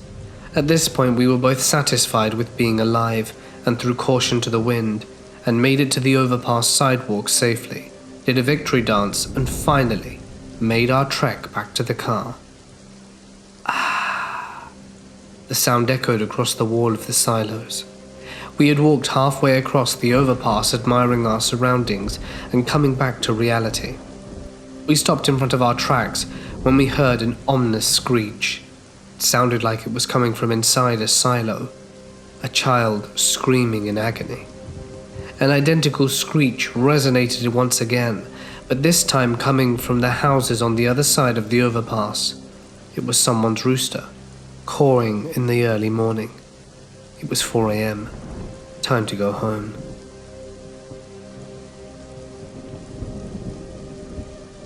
I am a fairly short female, and I was traveling alone in Madagascar at aged 21 because I was on placement at a hospital on Mauritius for a month and decided to hop across to see some lemurs, speak French, and visit another African country. I was obviously a complete imbecile, as I had no idea what I would be in for. I travelled with around 2,000 Australian dollars, which were useless there as there were barely any banks and they wouldn't accept the Australian dollar checks, traveller checks, and almost no cash for safety, thinking a few family trips to Europe meant I was world-wise. Everything goes wrong. I'm followed on the streets all the time and harassed non-stop. I go to visit a tourist site out of the main town at 5 a.m. to avoid attention and get followed around by a self-appointed guide. A kid who tails me while trying badly to hide behind trees, and then blocks my way and asks for payment as I try to leave. I pull out a crumbled $1 note and tell him I don't have more money because I'm scared of being robbed. He takes a look, a bit incredulous, but lets me go. This time I've had enough of Dana and catch a bus to the countryside. I stayed at a forest lodge and go on a nighttime forest walk, which may be illegal, and the guide offers to use one of his bikes to explore the village the following day. His eyes are yellow because he gets malaria every year, and he looks to be in his late 20s, but appears more in his early 30s. Small, scrawny, and sick-looking. I turn up to borrow the bike, but then he says how he's coming with me. So I sit where he tells me in front of him on the bike, with one broken pedal, and start to think how he's pressing against me deliberately. We cycle around, then make our way up a big hill away from the village. He walks off to speak to his friends and returns and starts asking if I have a boyfriend and if I love him. I lie and say we are engaged. He asks if in my culture we can have 2 boyfriends, and the friend is looking at me as he asks this. We are not close to anyone or anything, and I ask him to leave, but he wants to stay. I feel really uncomfortable, so I grab the bike and dart down the hill. He has to run after me. At the bottom he points to a large field and tells me his dad lives in a hut on the other side, and he'll take me there to introduce us, and I say no. He tells me it's very offensive to refuse to meet family in his culture, and I say no again and we ride back. This time, me being on the front, pressed against while he doesn't speak. Back at the accommodation, which are canvas huts in the forest, the receptionist tells me that I shouldn't have gone with him, that he's a bad man and a drunk. Well, thanks for telling me now. I also ran out of money and started crying in front of 2 guys from Reunion who gave me $50, which was just enough to get a bus back to the capital in time for my plane. On the way back, around midnight, the bus stops in a field and 2 army guys with machine guns get on and start searching the bus. I'm the only foreigner and don't have my passport. I'm convinced I'm about to be arrested or questioned, but they're looking for a man on the run. Unfortunately, they leave me alone. I'm just gonna say now, my experience in Madagascar, being a single female and quite naive and young, was not the best. To any future travellers, please be savvy. This last Thursday night, I took a call of a woman screaming, "Oh my God, no, please don't, stop," screamed over loud bass and a car engine. She wasn't answering any questions, stayed on the line trying to get info for over 6 minutes until a male voice called her the B word for calling the cops and then hung up the phone. I pinged the phone, but it was moving too fast through multiple jurisdictions, and by the time I got the results on the first ping, it was already out of our venue. I checked previous history on the phone number, but there wasn't any. I ran the phone through a database we used to cross-reference information on phone numbers, names, criminal records, and restraining orders. Nothing. I also tried to get subscriber info so we could maybe contact someone who knows the owner of the phone, but it was a prepaid with no info on it. I alerted the highway patrol and the neighboring jurisdiction, which is notoriously slow if I get any response at all. It took 7.5 minutes just to get to their emergency line, but without a vehicle description, it's pretty unlikely they're going to do anything about it. I mean, what are they supposed to do? Pull over every car with a loud bass in a particularly bad or high crime area? I continued plotting the recurring pings I set up, but they all stopped in one of the worst parts of the neighboring jurisdiction, with a radius of 800 meters, basically 3 blocks containing 18 buildings, some with multiple floors. I tried calling it back a few times, but each call went straight to voicemail. Then my shift ended and I went home. I don't usually take calls home with me. Work stays at work is my motto, with maybe 1 or 2 exceptions. I shake it all off at the door, get in my car, and go be a good dad and husband. But this one's sticking with me no matter what. I could tell you what it's like to listen to a child tell you about his mom being beaten by his dad in front of him, and I had to testify in court about that call. I could tell you about listening to a family perish screaming in a fire after an accident. I can tell you that if someone is reporting an OD happening in front of them, it has a particular note of desperation unlike any other call. Or what it's like to hear someone end their life on the phone with you, or try and comfort an adult who's just found their parent deceased. I've listened to a mother scream as she realized she accidentally ended the life of her infant. I've talked to frantic parents whose children were taken. I've been at this job for a while, and I can tell you the time I spoke to a 15-year-old who had been shot and left for dead in a field because he tried to sell his older brother's weed. He survived. Or the guy who had been knifed multiple times and passed on the phone, with 20 seconds before officers and paramedics showed up. Those were the rough calls, but at least I had some resolution to them. This one? Nope. And I probably never will. Was it a woman being taken? Was her life being ended? Or was something horrific happening to her against her will? I've no idea. Could have been a partially disturbing song and a pocket dial for all I know.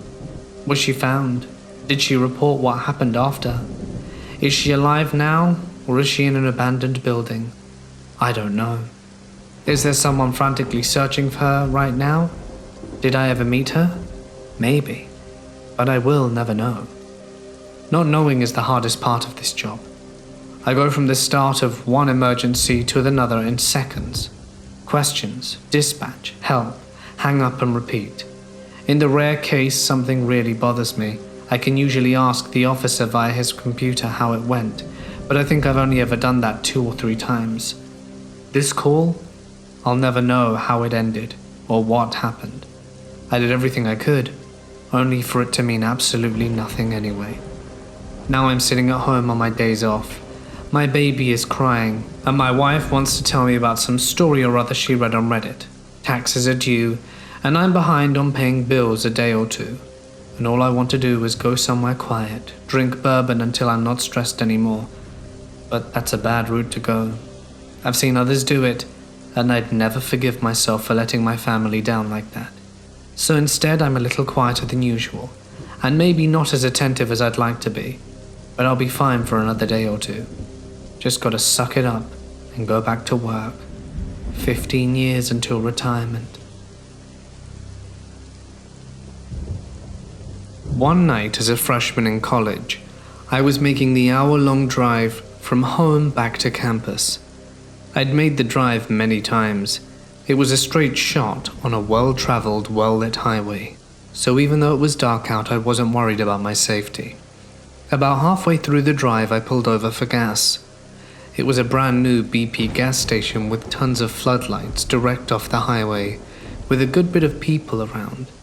I walked in to get some candy and noticed a greasy-looking man, about middle-aged with dark hair and a mustache, eyeing me up and smiling. I didn't read it as menacing. It seemed like he was just a simple country guy who smiled at everyone, and I smiled back. I got my candy, paid for my stuff, turned and was about to walk out, and said thank you to the person holding the door open for me. And a voice said, "Thank you." I soon realized it was the same man, but thought nothing of it. I got back in my car, locked the door, cranked the engine, and leaned over the console to get my candy out the bag. There was a tap. I didn't even register it at first, and then a tap again. Someone, obviously, was tapping on my window. I looked up and saw it, the greasy smiling man. His hands and clothes looked even dirtier under the floodlights. He motioned for me to roll down my window. I remembered thinking he had to be at least 45. What was he doing approaching an 18-year-old girl driving home alone at night? At first I tried to act confused and cupped my hand to my ear like, "What? I can't hear you," hoping he'd give up. But instead, he cusps his hands around his mouth, presses up against the window and says, "Roll down your window." I don't know what else to do, so I cracked the window open a teensy bit. I had one of those old-school boxy Tahoos, and I was sitting up high, so our faces were pretty much at the same level and just a few inches apart. His fingers crawled up the side and slithered through the small window crack and into the car. I held my breath and tried not to freak out. He shifted his weight up onto the lift step and did a sort of pull-up on the window to bring his eyes up to the opening. "You want to come play strip poker?" Like any person in this scenario, it was a mix between confusion and being scared as hell.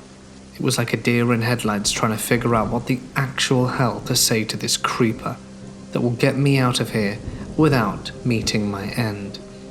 The total genius I was, I said, "Ha, wait, what?" I guess I was trying to stall. Who knows? He repeated himself, but this time bounced himself on the car step, making my car bounce along with him. He laughed and peered at me through the crack again. His hands started turning white as he tried to push down on the window.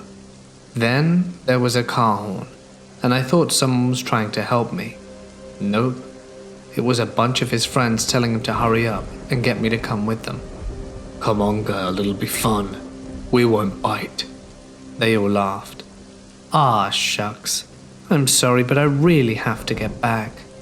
Maybe next time, though." AKA, "Oh my god, what? Please don't kill me. Also, how is no one at the gas station seeing this and helping me?" He reaches down to pull open the door handle, but thank god it was locked. And I still get chills when I think of what he said next. "Oh, come on, little girl. I bet you ain't never been with a real man now, sweet." The only tool in my toolbox at the time was the dumb girl routine, so I doubled down. "Ha, so funny. No, I really gotta go, but thanks though. Y'all go have fun." I put my gear in reverse, hoping he'd take the cue to get off my car. Instead he says, "You sure, baby?" Tilts his head, pushes his mouth into the window, and then forces his tongue inside, just smearing his spit slime everywhere, like a dip-scented slug. It's so hard to turn down. Thanks for the invite though, I'm flattered." He lifts himself off the car and finally steps down. "Your loss." He shrugs and walks back to the smoke-plumed jalopy full of his horrible friends. I burned rubber out of there, pulled onto the highway and called my friend, crying hysterically. Sure enough, I see them coming up right behind me. I could make out at least 3 men moving around and laughing inside, with exhaust fume and cigarette smoke enveloping their tin can on wheels. I sped up to around 85-90, hoping I'd lose them, or better yet, be pulled over by a cop. And after what felt like a long time, but was probably no more than a few seconds, did I look back, and fortunately for me, their vehicle was no longer there. I have no idea if I lost them or if they eventually just gave up. Moral of the story, don't be polite. You don't need that in your life, guys. Next time, I'll mace you in the face, weird tongue dude. A few months ago, My 3-year-old daughter had the flu. After she was feeling a little better, my wife took her outside into our backyard to play. My wife was sitting on the back step, and my daughter came up and asked her if she could play with the little girl on our slide. My wife said, "I don't see a little girl." And my daughter said, "She is right over there on the slide, Mum. Can't I play with her?" My wife said, "I don't see anyone." But my daughter insisted, "She is. She's on the slide and she's blue. Can I play with her?" My wife freaked out and said, "Let's go inside and make a snack." So they did. For the rest of the day, my daughter kept going out and looking at the back door and kept telling my wife that the little blue girl was lonely. I attended the same university for my bachelor's and my PhD. There was a lovely woman by the name of Jennifer, who was my reading in the content area instructor. The guys all swooned over her as she was gorgeous, and I loved her because she read us The Giver out loud. She was an awesome instructor and was doing her PhD in literacy. Fast forward a few years, and Jen had moved to South Carolina to teach literacy. I'm now in my PhD program and in the same grad student office she used to work in, with other literacy people and her colleagues. And then we get the news that she was murdered by her boyfriend. Everyone is in total disbelief and devastated. It was a huge blow to the department, as she was genuinely loved by everyone who knew her. So after a few days, her funeral and her body were brought home. I'm in the office suite at school very early in the morning when no one else was about. The grad students had a fishbowl office, 10 of us with group desks within a larger office suite that was locked and had light motion sensors. I'm walking in and past a locked door with windows when I see a woman with short dark hair walk the other way inside, which was weird because the lights didn't flicker on as she moved. So I walked around the corner to the door with a key code and let myself in. I walk inside and head to where I saw her. The lights flicker on when they sensed me, but no one was there. It's just me and an entire suite of empty offices. I swear to God it was her saying goodbye to a place she spent so many years at and where she had so many friends. It spooked the hell out of me though, and made me very sad. I used to work for a company that specialized in hazmat, restoration, and working in confined spaces. We traveled around the country depending on the type of contracts we had. We dealt with some pretty cool and sometimes creepy stuff. One that comes to mind was a haunted Indian school. The story goes that it was run by Christians, and they had a tendency to lose Native American children. My boss had called me and a few others in so we could pick our crews and go over the plans. Most of us already had people in our crews that we liked, due to specific skills or because of their demeanor. This time we were instructed to pick guys who could keep cool at all times, since this job wouldn't really need anything special. It was going to be demolished by another crew after we went in. We got a warning about the building. The boss let us know that people broke into it all the time to do crazy witchcraft stuff, and to be careful of anyone who might reside in it, such as hobos, cultists, and, ghosts, because it was supposedly haunted as hell. At the site, our radios would go off and sometimes we'd hear someone talking. We thought it was just interference. Our harnesses would get tugged on and no one was there. And a few times I got to hear voices of people calling my name. I believe the place was haunted, and so did most of the guys. Several used to hold prayer circles before we went in, and a few refused to go in and were asked to be moved to different job sites, which we would do for their safety and ours. Quite a few things happened there, but nothing I can really call malicious. There were a few things that happened at the school that really did trip me out. One was when we had to do something called a pipe chase. Basically, I and another guy would follow a pipe for contaminants and remove them like lead, asbestos, or whatever. We were told that we had to remove some asbestos from several pipes that ran between the ceiling in what would be considered a crawl space. Usually these were a hassle because you have to keep your weight on I-beams and use boards in a very small area. But because we would do stuff like this often, it wasn't that much of a big deal. So while we were chasing this pipe, we ended up hitting a wall. The issue with that was that there wasn't supposed to be a wall there.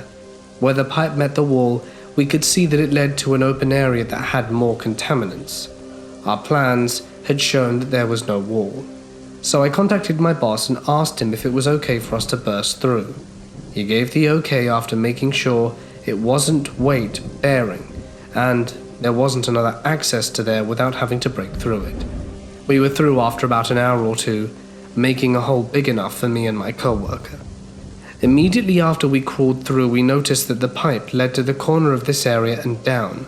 Close to where the pipe went down was a square cutout, like if it had been a service entrance but didn't have a door or ladder. It was just a straight cut square in the concrete. But because we didn't want to crawl back to the rig to get a ladder, then wrestle said ladder into a confined space with another area that would require us to make the hole we made bigger. But because we didn't want to crawl back to get the rig, to get a ladder, then wrestle said ladder into a confined space into another area that would require us to make the hole we had bigger, to a spot that we weren't even sure had anything in it.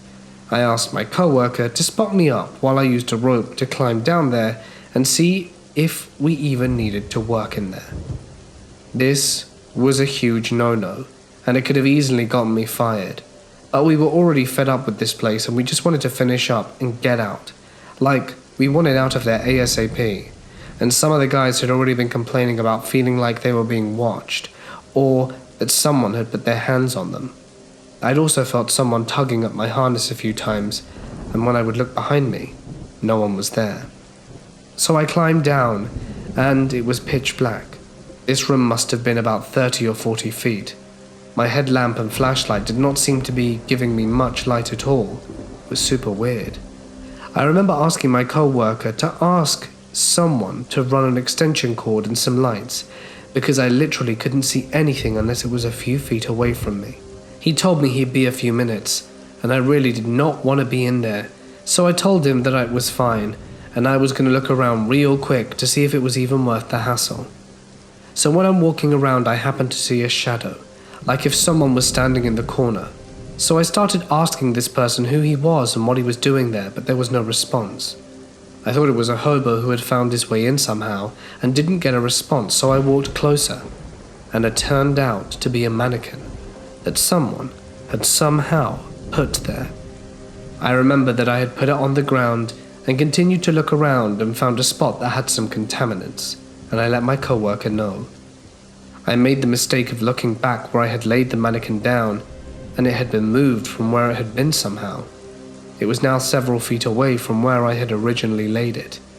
I literally freaked the hell out, scurried up the rope, but we still had to get the contaminants out, and I and my co-worker had to get a ladder and another 2 guys to keep an eye on us while we went down there to remove said contaminants. I wasn't willing to go back there alone, and the guy who had hole watch refused to be left on top by himself. What ended up happening is that while we were removing the contaminants, the radio started going crazy. My co-worker and I almost fell off our ladders because we felt someone push us hard from our harness. And also these guys on top kept asking us what the hell we wanted over radio and to stop messing around, because they claimed they kept hearing us call them from the hole. The mannequin also moved again. So we were already pretty sketched out and wanted to get out. When we finished this job site ahead of schedule, we still had to go through inspection by a hygienist, and they asked to be accompanied by someone because they didn't want to go in alone. One of my bosses decided to accompany the dude because he also wanted to see the hullabaloo that had gotten us all excited. When they went down, he kept yelling at us over the radio to take things seriously, because he thought we were messing with them, because creepy crap kept happening, and they were inspecting every area that everyone had worked at. He knew that we took our job pretty serious. We had 0 tolerance on horseplay at our job sites, mostly because the job was pretty dangerous. We did report to several government agencies, and a lot of the jobs we did were for the government or huge private businesses. At the end of the thing, he mentioned that he felt someone pull on his Tyvek hard enough to make a tear on it, and that the hygienist had heard people calling their name and had felt a hand. Basically, he said that they had gone through a gauntlet of crap. They also found the mannequin, and I guess that's when our boss lost his marbles and flipped out on us because he thought that we had put it there to mess with them. The strange thing about what he said was that it was standing in a corner where I had originally found it. There are a few other places I've been to that are pretty trippy. I think that school was the worst out of all of them, mostly because of the frequency of stuff that was going on and how absolutely crazy we sounded when we would get together and talk about it at our safety briefs before and after we ended our day. The reports we wrote must have had our bosses and other people thinking we were nuts, because even though we would do atmospheric testing for gases and whatnot before we entered or went down, given the situation, everyone thought we must have suffered from some gas leak or something, even though they knew and had warned us it was maybe haunted. There were several crews there in charge of different areas, so about 15 to 20 of us in total, and we rotated 6 or 7 people out of the site because they didn't want to be there for obvious reasons.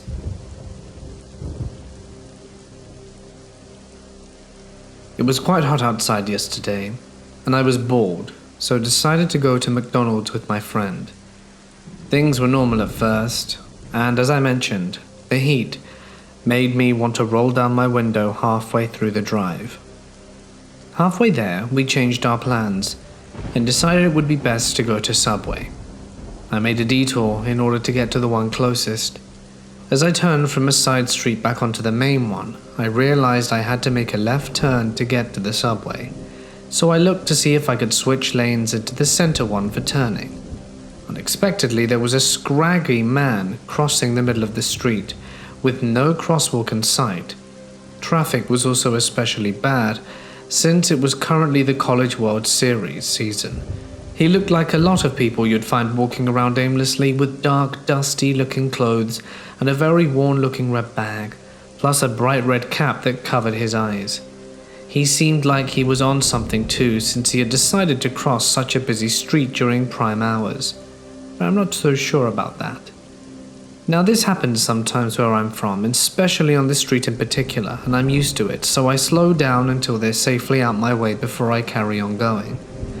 With that, I merge into the center lane, where he had already started to cross onto the other side.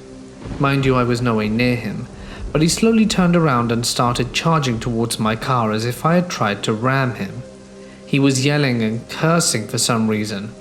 I didn't know why he was angry. I quickly pulled up my window and made sure the doors were locked. As he got right next to my car, he knocked on my window while yelling at me to get out, but I kept on going since it was just my turn to leave. I heard a ton of honking and a lot more yelling as I turned into the parking lot, so I assumed he had crossed the street and moved on with his day. However, before I could park, my friend told me that we should probably hightail it out of there because he was waiting for us to get out from across the street.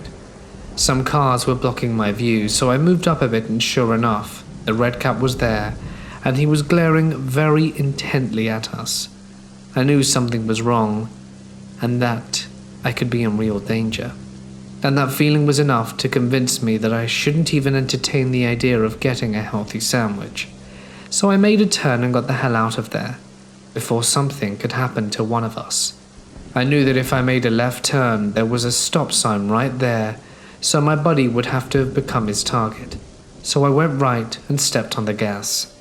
Lo and behold, I start driving away when I see this man actually attempting to run up to my car. He was yelling something, but my buddy turned on the AC so loud we couldn't hear it.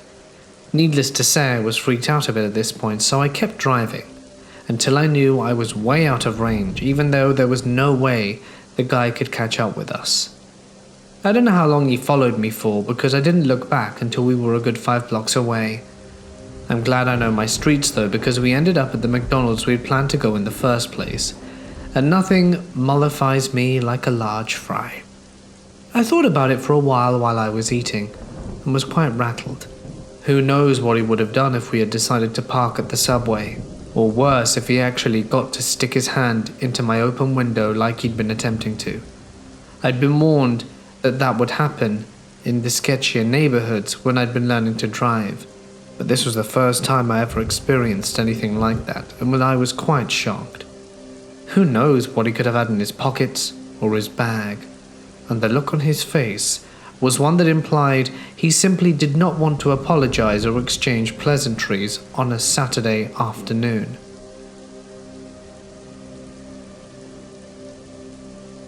I was a police dispatcher 1 year in college for the campus police, Worcestershire Polytechnic Institute, by the way.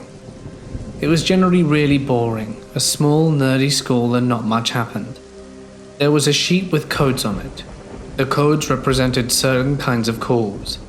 Though I didn't remember the code numbers nor what they represented, it might have been like code 3 is a fight, code 19, officer down, whatever. I took it upon myself to memorize the list. After a while I had it down. Then I never needed to look at it again. One night, as I always worked third shift, an officer radioed in. Code 42, Main and Elm, 33, Brock Road. Code 42? I don't remember that one. Plenty of codes. Half of them were benign. They included common things like filling up your gas tank or noisy complaint. It wasn't always something horrible, so I wasn't too concerned. I casually looked at the sheet. How am I supposed to know what to do without it, you know? But I couldn't find it. Sometimes if it's a bigger deal and the other officers know they need help, they don't wait for me to dispatch them. Another officer will just say, I'm coming, that sort of thing. So when someone did that, I became alarmed. Then another officer did it, then another one. I was flipping out at this point. I had no idea what the problem was and I couldn't do anything. So I was going to call 911 and say send an ambulance, something happened, and while you're at it send a fire truck just in case. Someone was going to die, I knew it, and it was all going to be my fault for not knowing the code, not finding the sheet, and not having the guts to ask what it was. And then I found it. Scanned down at the bottom, 42 was the biggest number I'd ever heard. Dunkin' Donuts run. Those cops scared the life out of me. One summer night about 3 years ago, when I was 22 and a single mother, I had just left my boyfriend's house. It was the weekend, and my daughter was with her father, due to our arrangements. He got her on the weekends, and I was not even halfway home when I figured that I'd stop at Sheets to get a nice coffee and some gas for the long ride ahead of me. With hardly anyone at the gas station, I pulled right up beside the pump and grabbed my purse so that I could go to the store and pay. I walked in and I paid for gas and coffee as usual. On my way out the store, I get halfway into my car and I get this feeling that someone is staring at me. I look over and see an older guy in his 40s getting ready to walk into the store, and he's giving me the most messed up look that anyone's ever given me. I felt as if he wanted to do something bad, so I found myself walking quickly to the pump, and as he was in the store, I'm filling up my car. I'm getting done, jump in the driver's seat while he walks out, and pull up to the stop sign and wait for the red light to change so I can go on since it's the main road. Meanwhile, I look over to see where the guy is, and I see the guy hop into a car and turn around in the middle of the parking lot and get directly behind me.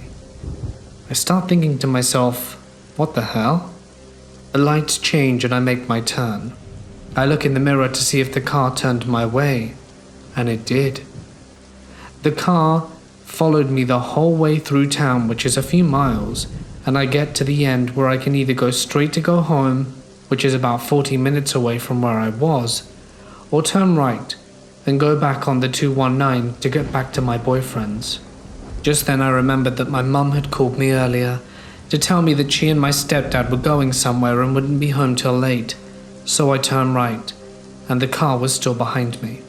I call my boyfriend and tell him the car is following me and explain the situation. All freaked out, he stays on the phone with me.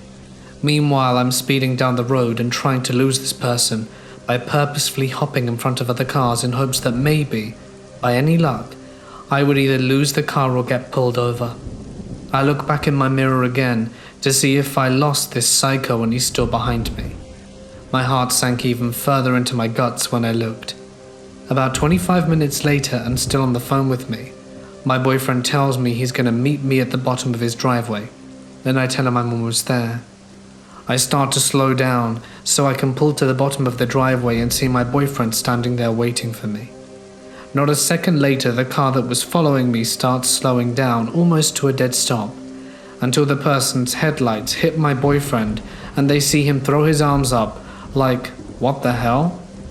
Immediately the car gasses it, and my boyfriend tries to make out the car as best he could since it was dark. It was a dark maroon colored car. I can't remember the model, but I remember the rims looked pretty battered. I was so anxious, but yet at ease that my boyfriend just saved me, and that I was safe again in his arms.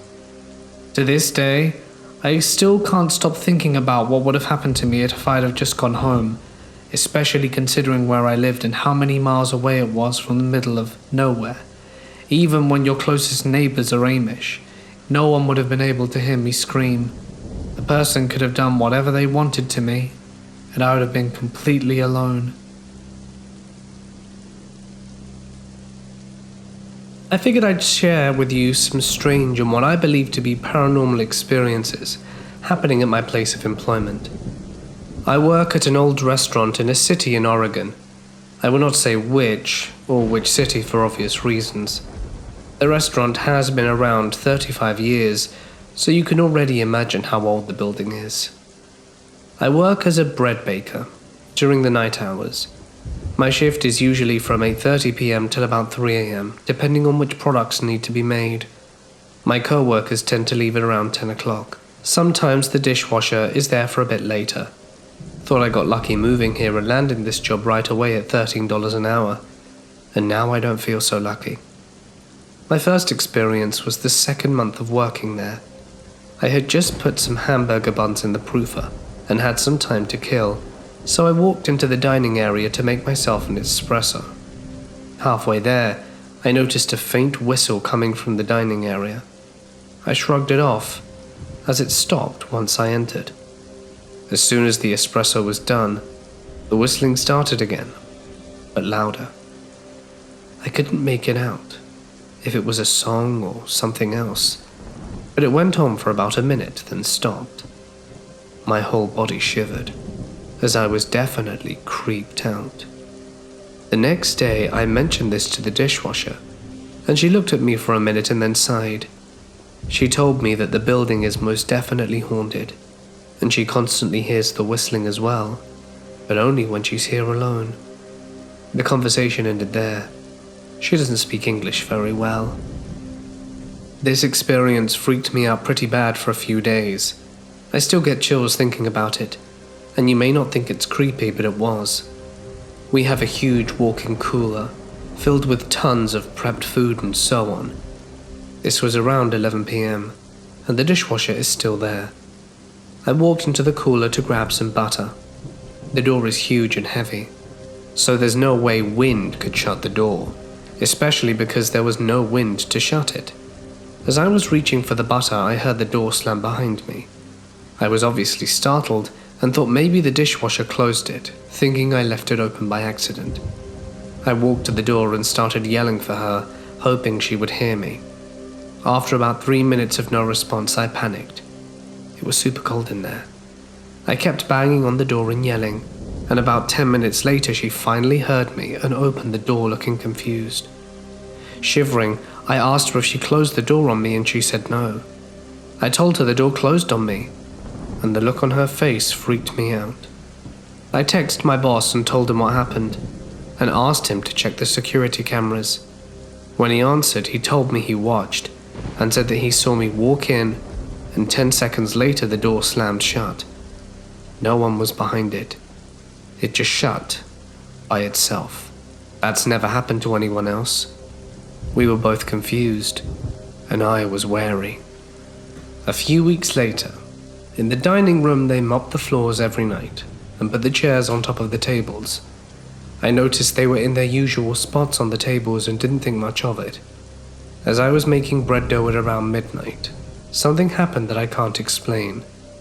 In the span of almost 5 to 10 seconds, I heard the loudest crash coming from the dining area that shook the whole building, and the lights went out quickly, then came back on.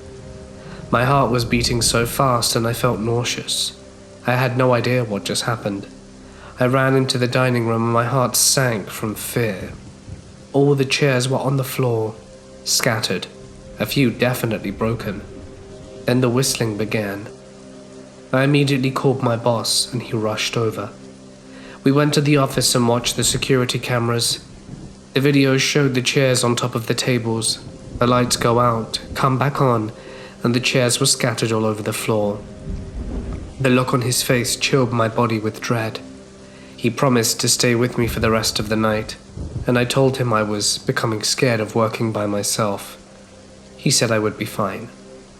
This happened a few days ago, and it took everything in me, aside from the fact that I'm living paycheck to paycheck, to not quit this job. This was probably the scariest thing I've ever experienced.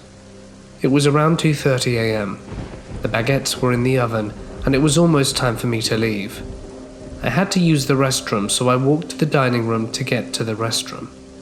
I heard the whistling, but very faint. It was becoming normal, and since nothing had happened for a while, I wasn't creeped out. I got to the restroom. It's a one-person. Locked the door and sat down to do my business. About 30 seconds in, I hear a faint whisper come from outside the door. I chalked it up to hearing things. Then I heard someone knock very lightly. My heart stopped.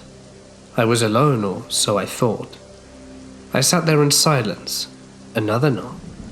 I very quietly finished my business and pulled myself together. I stood somewhat close to the door to try and hear what was outside. Another knock. And then I heard a faint whisper say, "Hello." I almost screamed and almost wet my pants, even though I had already peed. I kept quiet, in the fear that this maybe wasn't a ghost but a junkie or creeper who managed to slip inside somehow. It knocked again, louder this time, and the voice whispered, "I know you're in there." It sounded like a man's voice, but I couldn't tell. It began to jiggle the handle of the door, and that's when I flipped out, screamed to leave me alone, and the handle jiggled more violently, and then abruptly stopped. I stood there in fear for about a minute.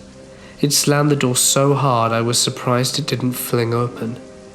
My heart was racing and tears were streaming down my cheeks. Everything went silent for a good 20 seconds.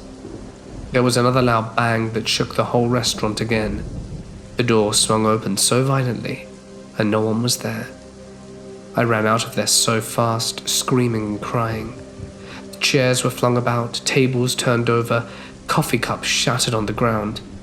I ran to the kitchen, grabbed my things, shut the ovens off. Hell, I didn't care if the baguettes were done or not, and ran out the building to my car. I called my boss, sobbing and hyperventilating, and he told me to wait in my car. He arrived 5 minutes later, flying into the parking lot in his car, got out, but I told him I was not going back in there. He went inside and came out about 10 minutes later, looking weary and upset. He told me he watched the security footage and couldn't believe what he saw. As soon as I had closed the bathroom door, he saw a sort of dark, cloud-like figure float in front of the door. Right before the bang, the camera went to static for a few seconds, to show the whole dining room a mess. Then the camera showed me running out of the bathroom. It's only been a few days since that happened. I'm still shaken a bit by it. My boss gave me the week off, paid time. I need to think this through. Is it actually worth it? Working in constant fear? This is my brother's story, not mine. He is the janitor at this church and he works late at night. Before he started working there, he not only didn't believe in ghosts, but he literally thought that those who did were of an inferior intelligence. The first experience he had was when he was trying to study in this one room at the front of the church. He was trying to study, but the noise started. and it sounded like whispers in a language he couldn't understand. He thought his brain was playing tricks on him, so he kept trying to study. But the noise got progressively louder and louder until he couldn't take it anymore and ran out the church. The scariest experience he had was one night when he was vacuuming. He had a phone at the time that would super annoyingly inform him every 5 minutes for the hour before it died that it had low battery. He was vacuuming like he always did, and then he received a call. It was from the church's phone number, and before he could pick up or reject, his phone instantly died. He started sprinting to his car, and he heard the noise of the door in front of him open even though it just stayed shut. He told me he smoked 14 cigarettes in his car on his 10-minute drive back to his place that night. Then, after having these experiences, he started asking other people who worked for the church if they'd had anything strange happen to them. All of them said yes. The scariest one was of this lady who works in one of the offices in the church. One night she was working late, and the church was empty, when this old woman who she knew appeared out of nowhere. She was all like, "Hey Mabel, coming to service tomorrow?" But Mabel ignored her and continued towards the stairs and started walking up them. She was very confused and felt that Mabel was being rude or perhaps didn't hear, so she left her office to go upstairs and find Mabel, but there was no one there. When she got to the top, she remembered that this particular old woman had had her funeral in the church recently after dying the week before. And now that I can talk about my own experience, I was once closing up an event at the rec center I work at. I was locking the doors and picking stuff up and doing general cleaning when I heard 2 notes played on a piano in the big event room I was in. I asked who was messing with me and looked around, and there was literally no one there.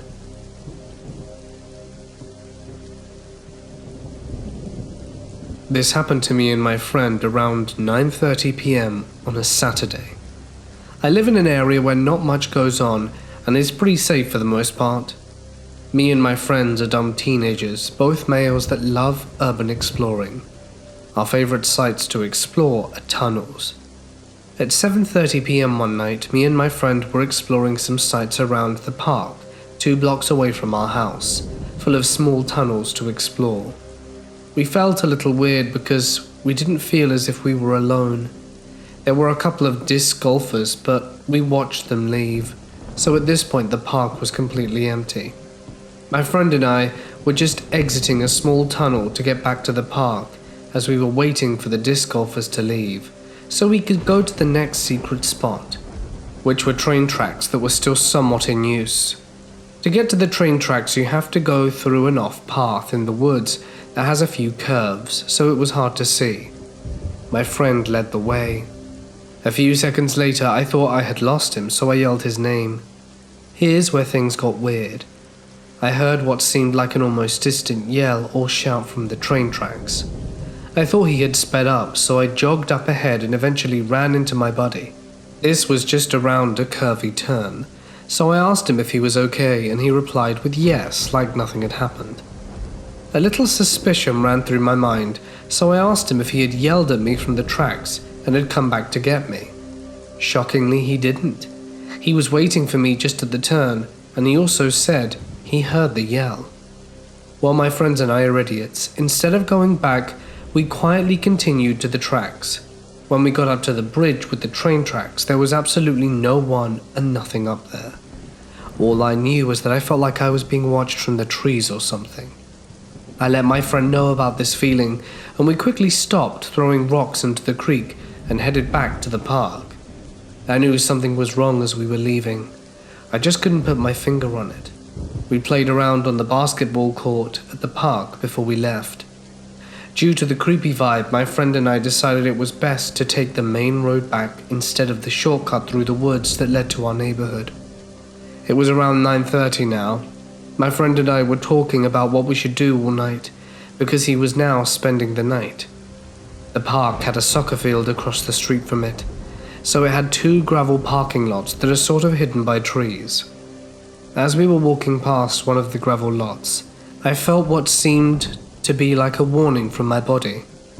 I passed it off as nothing, but as we crossed the street from the gravel lot, here's where things start getting creepy. I could see someone come out the shadows of the gravel lot. They had appeared to be wearing very dark clothing and a hoodie covering their face. I was getting red flags everywhere. The way they came out of nowhere was so subtle and perfectly timed. It was almost as if they were waiting for us to cross to start following. My friend hadn't seemed to notice this strange figure, so I told him to jog ahead a little, and he seemed confused. So I pulled him close to me and told him what I had just seen. He seemed anxious, so he picked up the pace a little bit.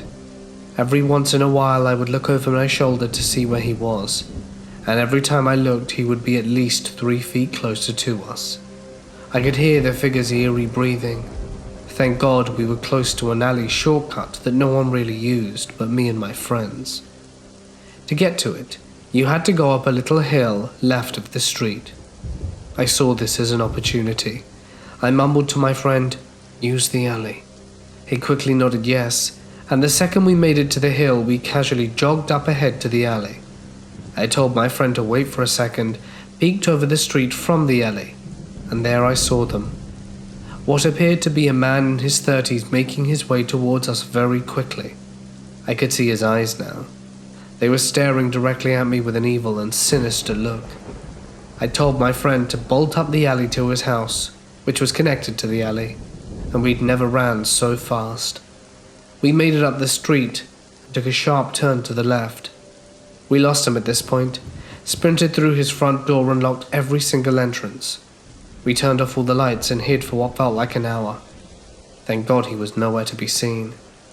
I've never seen this person again, and sincerely hope I never do. When I was 12, my mum and I went to the ER. She didn't feel well and asked me to fetch the paperwork from her car. I walk alone to our car in the parking lot, and you hear these ladies outside the hospital yell, "What are you doing? You better stay away from that little girl." I didn't have to put two and two together, reach the car, and by the time I turn around I see my mum walking up on this guy who's right behind me. My mum is a tough-looking chick, so when she asked him what the hell he was doing, he scrambled for an answer and said he was going to ask me for a ride. She yelled at him and says, "Does she look like she's old enough to give you a ride?" That guy disappeared there and then. I'm 22 now, and it still scares the life out of me to think, what would have happened if those random ladies weren't outside looking out for me? What would have happened indeed? I have taken a number of frightening, stressful, and disturbing calls as a 911 operator. These include, "I watched my roommate end his life, and he's still breathing." The roommate lived long enough to be transported but died shortly after. "My husband has PTSD, and he has a firearm." In that one, I managed to get the wife and child out of the house safely, but the husband didn't make it. Or the non-English speaker with a choking baby. There are delays in getting interpreters conferenced in, perhaps the sound of a gunshot in the background, but the list goes on. But the majority of the calls we process are routine. Even the emergencies we have, the cavalry at our fingertips, and the capacity in most cases to get the right help to the right location in the right amount of time. This means that heart attack dads, or car accident mums, or fighty, drinky neighbors usually aren't even a blimp on the emotional radar. I don't say this to minimize the level of crisis for those involved, but it helps explain how we can be saturated without becoming, well, saturated. In reality, many of the calls that we have had haunted me, and have been the unexpected or heartbreaking details in otherwise routine calls. The world-weary 8-year-old, same age as my youngest, calling in a disturbance between mum and dad, telling me mum's a crackhead. The guy at his Christmas tree lot who had just been robbed at gunpoint, telling me the bad guy just kept apologizing the whole time he did it. The elderly woman who on a routine medical call told me she wishes people who can still walk would get outside more, and that she would give up anything just so that she could walk again. There are the calls I take home with me. As much as many high crisis type of calls, someday it's the best and worst of humanity. The rest of the time it's just turtles all the way down.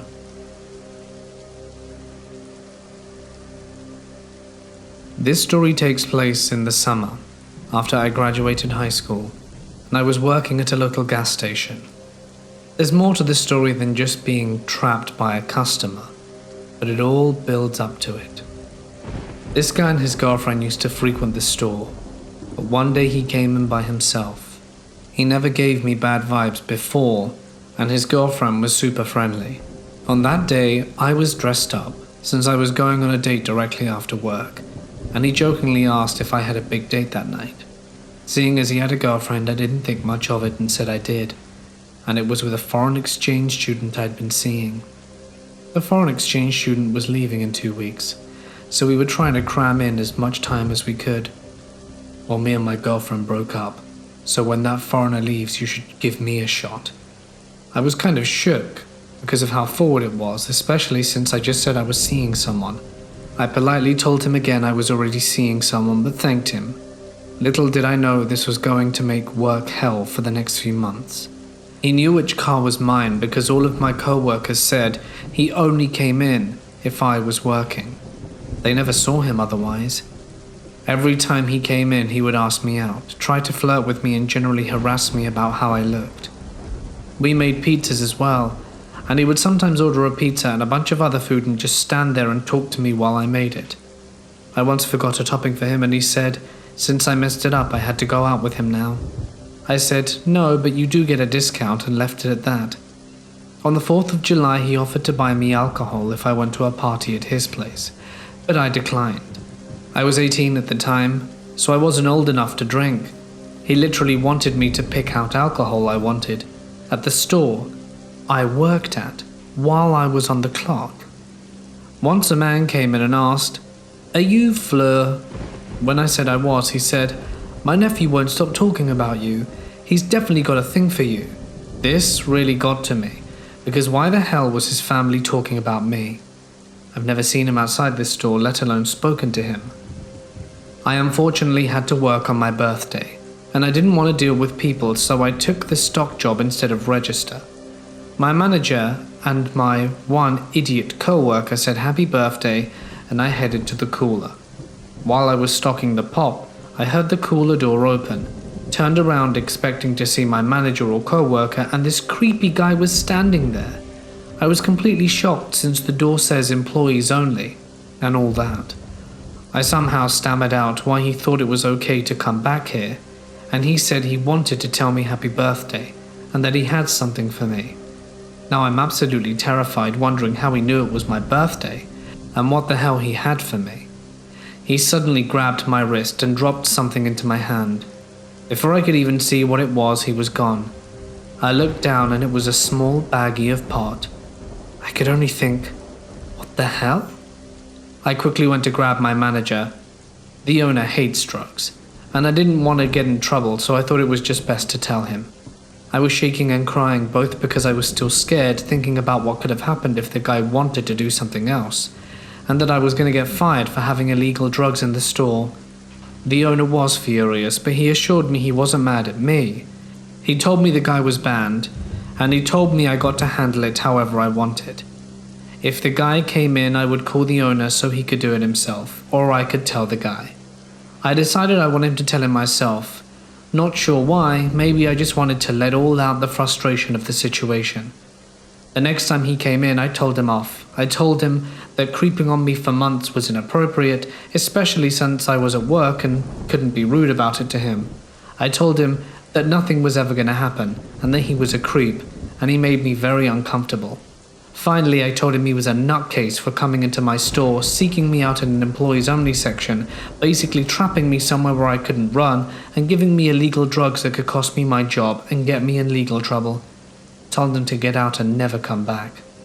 I know this last part sounds very fake, but it really did happen, and it felt really good to be able to get all of that out while I was at work. Not many girls get the opportunity to tell off their creeps, especially while at work, and now I was basically given permission to. I hope we don't meet again. I am a janitor, and this happened about 5 years ago. I've been working at this place for a while now, and I've seen some creepy and weird stuff, and I'm almost always alone, because I lock up the building. When this happened, it was about 5 o'clock at night. Everyone was leaving. I was going to change the outside garbage in front of the building. As I was walking out, there was this girl sitting in one of the chairs in the lobby waiting for her ride. I nodded to her and smiled and walked out and started changing the bag. Now the trash can is directly outside the doors, so I would have seen anyone walking out. And there are windows everywhere, so I would have seen people get up and leave the room as well. It only takes me 20 seconds to change the bag. I walk inside with the trash bag full, and I look at the chair and someone completely different is sitting there. It was also a girl. She notices me staring, and, lost for words, she gives me a weird look. "Was there anyone sitting there when you came in?" She gives me a weird look. "No." "How long you been there?"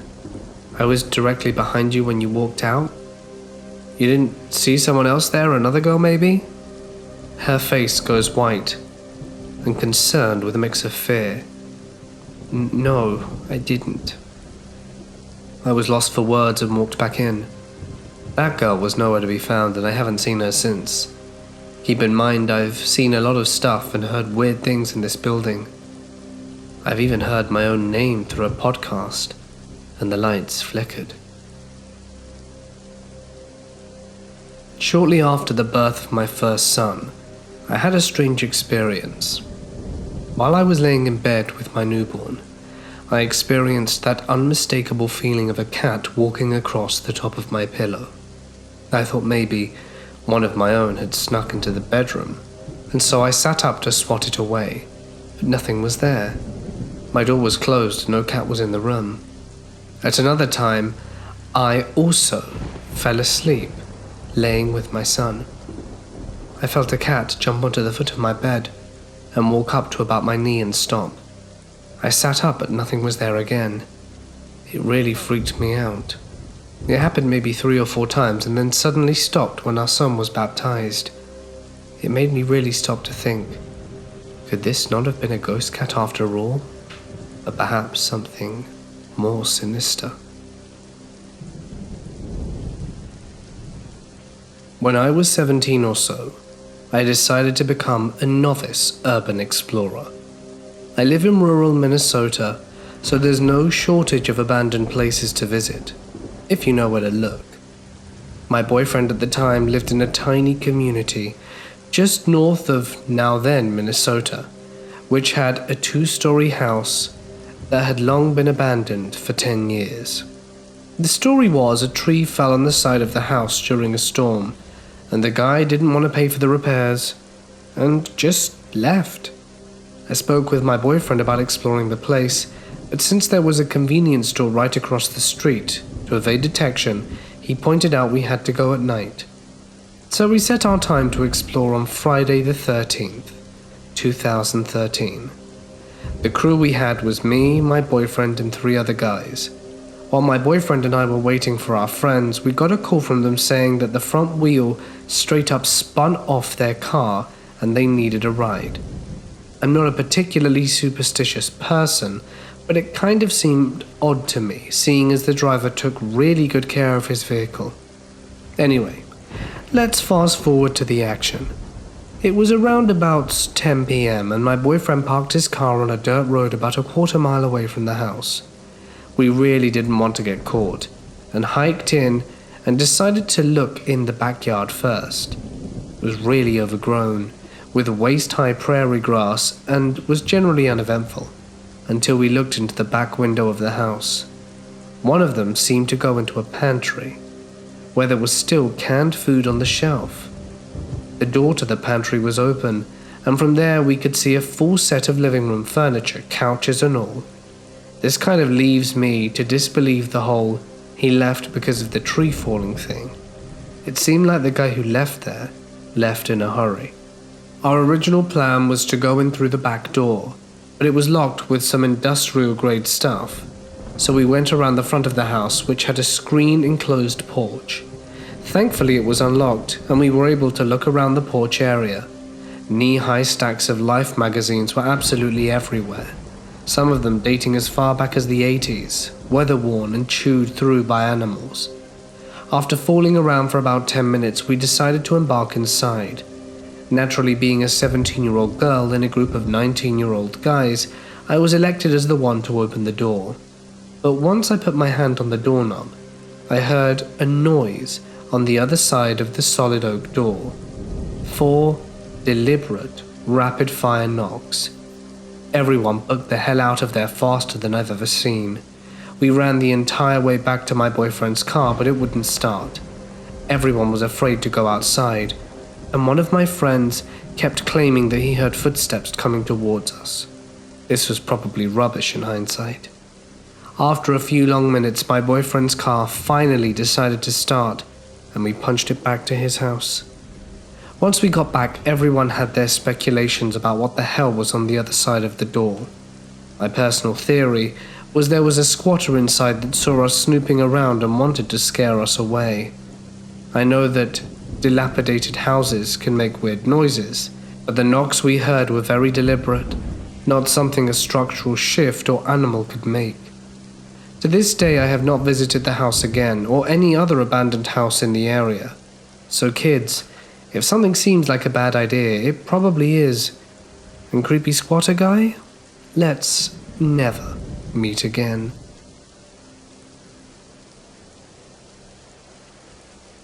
I was a Coast Guard Marine radio operator. The worst call I took was from a boater that witnessed a float plane crash into the ocean near a community not far away. The plane was owned by a company that one of my close friends is a pilot for. He slammed into the water at a 45-degree angle at full power. It was severely damaged on impact and ended up upside down and sank very quickly. It was clear after a few minutes there were no survivors. After the initial call from the boater that saw the plane go down and was heading over to help, I was inundated with calls from other vessels and mariners and was very busy for the next 30 minutes, and it was another hour after that before I was relieved from my position and could call my friend to find out if he was still alive. That was the longest hour and a half of my life.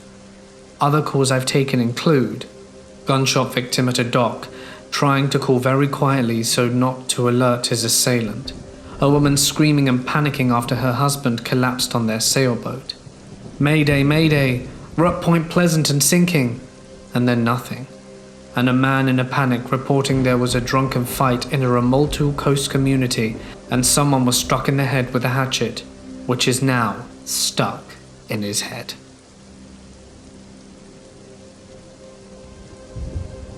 Around April-May last year, I was working third shift at a gas station as a clerk. I've always been incredibly aware of my surroundings. This was my last week at the job before I moved over to work for the county, as I was starting to have a really odd and creepy things happen to me, and I was getting worried about my safety overall. Around midnight, this rather young-looking guy pulls up. He had several facial tattoos and was nearly bald and looked sort of off. He came in and asked to charge his phone, which I told him I couldn't, but that he could use the store phone to call someone if he needed help. He asked me where another gas station was and I told him, and he left. He apparently got lost, came back and just decided to sit there. He said he had car issues or something. I was tending to other customers when I noticed that he was throwing things out of the vehicle, like clothes. I thought it was kind of odd, but it got worse when he threw away several expensive power drills. At that point I thought something was up, because who in their right mind throws away a power drill? I called the police and informed them of what was going on, and tried to give them a description of him as best I could, as he had changed his clothes several times in maybe the 2 hours I'd seen him there. 30 minutes rolled by, which is understandable, as my last place of employment was at the very cusp of the county, and 2 officers pull up. He immediately goes over to one of the officers and starts asking for some help, which makes the officer give him a weird kind of look, because he was right in the officer's car door. The officer asks him for ID. He goes and grabs it out of the vehicle, but later the officer told me he saw the man watching the two men through the glass window of the vehicle. Not even a moment later, he takes off running behind the vehicle into an incredibly wooded area. They both take off after him, but come back and they had no luck. They didn't find him. They proceeded to investigate the vehicle and take the items out the trash he'd thrown away. Eventually another officer comes out as well, and a tow truck, and they all try and get into the vehicle, as there's a small piece of paper covering the VIN, and there's no tag on the vehicle. After they get in and they give the VIN back to dispatch, it comes back as stolen. At this point I had my father sitting up with me at the store because I was frightened in case the man came back and tried to hurt me for calling the cops on him. It was about 4 a.m. and my boss was coming in to count the safe. Well, at that point the cops left and the tow truck, but I had my dad stay in the parking lot until I got off because my manager was in the locked office and I didn't want to be alone.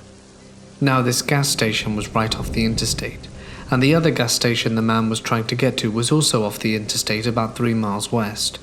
When he ran east. I found out that day at some point during the night he had walked along the interstate, gotten to the other gas station, and he stole someone else's vehicle at the other gas station. That gave me chills. As far as I know from talking to the original officer that he walked over to when they first got on scene, he was caught about a week later in a high-speed chase. But for my sake, creepy face tattoo guy, let's not meet again. I've seen a few strange things in my life. My grandma had this cat for a few years, an obese orange and white tabby. It kind of comes and goes, called Butter. He met with an untimely end, so we buried him in the woods behind the house. One day we were all having tea and toast, and I walked by his couch to see him sitting there grooming himself, legs straight up in the air. I kind of waved at him to swap me and say, "Hi, Butters." He stops and gives me that eyes half open stare and goes right back to town grooming. I walk into the kitchen, waited for my toast, and stare at the photo on the fridge of this fuzzball of a kitten, and realize that Butters is long dead. I slowly turn around and everyone seems to notice and ask me what's wrong. I tell them what I've seen, and my grandma gives me a somewhat pleased look to hear that her cat is visiting. I'm pretty sure we have a ghost cat in our house. It has happened often where people will ask if we have a cat on their first visit. When we answered them no or why, they usually all would say they could have sworn they saw one out the corner of their eyes. I have personally seen it once, clear as day, but it was there for a second and then it was gone. I personally like having it around. I don't have to feed or take care of it, and yet it keeps us company. Anyway, I figure if you're going to have a haunting, it could be much worse. I'll take a cat any day over a creepy shadow figure. Some friends and I were part of the Pennsylvania Ghost and Paranormal Research Team at one point. No one ever believes me because my ex lost everything, including the recorder in a house fire, which is creepy enough. We were in an old funeral home and didn't hear a damn thing the entire time until we went back to the recordings. There were sounds everywhere, old-style music playing and a woman, who was very close to my recorder, starting to hum really loud and then said, "We're here. Hi." We were absolutely scared crapless listening to the recordings. I had tears coming down my face. On the second floor of the house, we clearly heard a man's voice saying, "Don't," and that was it. I still wondered to this day what the hell it meant. We heard many doors slam that we didn't want to hear at the home while we were there. There was also much of that on the recorder. Strangely, we went through the basement where he would keep the bodies, and there was absolutely nothing but silence. There was a dead, half-eaten dog in the living room. Because we had so much evidence the first time, we went back a second time, and the property owner wouldn't let us back in because it was unsafe to walk anymore. They were about to do some renovations, then life happened and we never returned. left the team, and broke up with my ex and then the fire. I wish to go back and record one more time. It's a thing I keep thinking about. It's like a life calling, and that house just sitting there unoccupied waiting for me.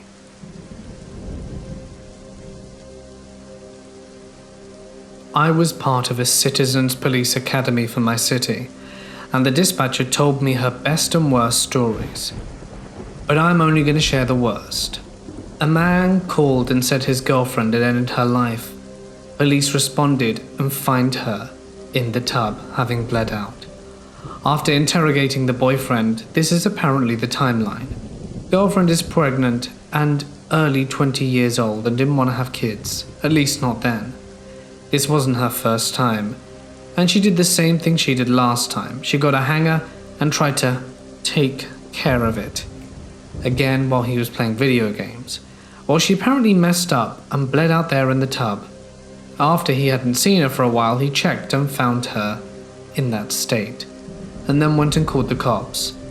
She essentially stabbed herself while he was distracted by video games and bled out. The thing I'll never forget though is that 1, it happened before once successfully, and 2, that they disposed of the first body in a trash bag and were meant to do it at the same time as the second. He was specifically playing video games with headphones on, which is why he didn't realize things had gone so badly until it was too late. This happened last year around Christmas time. I was on my way to visit my parents. I'm traveling from Nashville, Tennessee to Kent Island, and it's me and my dog Kona, mix of a pit bull, husky, and Labrador, and bulldog. I'm a tall, fairly well-built man, and it's about a 12-hour drive and it sucked. When we got to around Harrisonburg, I was tired and Kona needed to go potty. I also needed gas, so I pulled into a gas station around 10 p.m., pulled up to a pump and started getting gas. While the gas was going, I left Kona in the car and went inside to get some food and a much-needed Red Bull. When I walked out the gas station, I noticed a slender, raggedy man standing by my gas pump.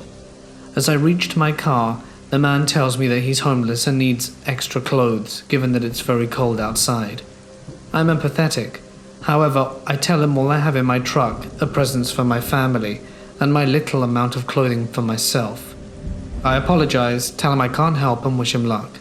He says that he noticed I had boxes in my truck and that anything would help. I tell him I have no clothes for him, but offered him the food I just bought at the gas station, but he refuses. He growls, agitated, and asks if he can have the heavy coat I'm wearing. Very nice pea coat that was a graduation gift from my mum. And I tell him no, and that I need it. He starts yelling and telling me that I'm spoiled, living off my parents, untrue, and I'm frightened, and Kona jumps into the driver's seat to observe. He reaches out to grab my shoulder and I back up and bump into my truck. He approaches it about 1 foot away from me and says, "I said I need your help," loudly with one hand on his pocket and the other on my shoulder. At this point, Kona goes mental, starts barking at the man and snarling her teeth. I can hear her bark, and so can he. He looks at Kona and I tell him to leave me alone right now or else I'll open the door and my dog will tear you apart. This seemed to do the trick. He backed away and I quickly opened the door and hopped in, forcing my dog out the driver's seat. She's still going nuts and I wait until he's far enough away to put away the gas pump. I start to drive away on this side of the gas station and see the same man jump into the passenger side of a dark SUV. I was going to get my dog a big steak, but 5 minutes later, she crapped in my truck, so I think she was scared. Anyway, let's not meet again.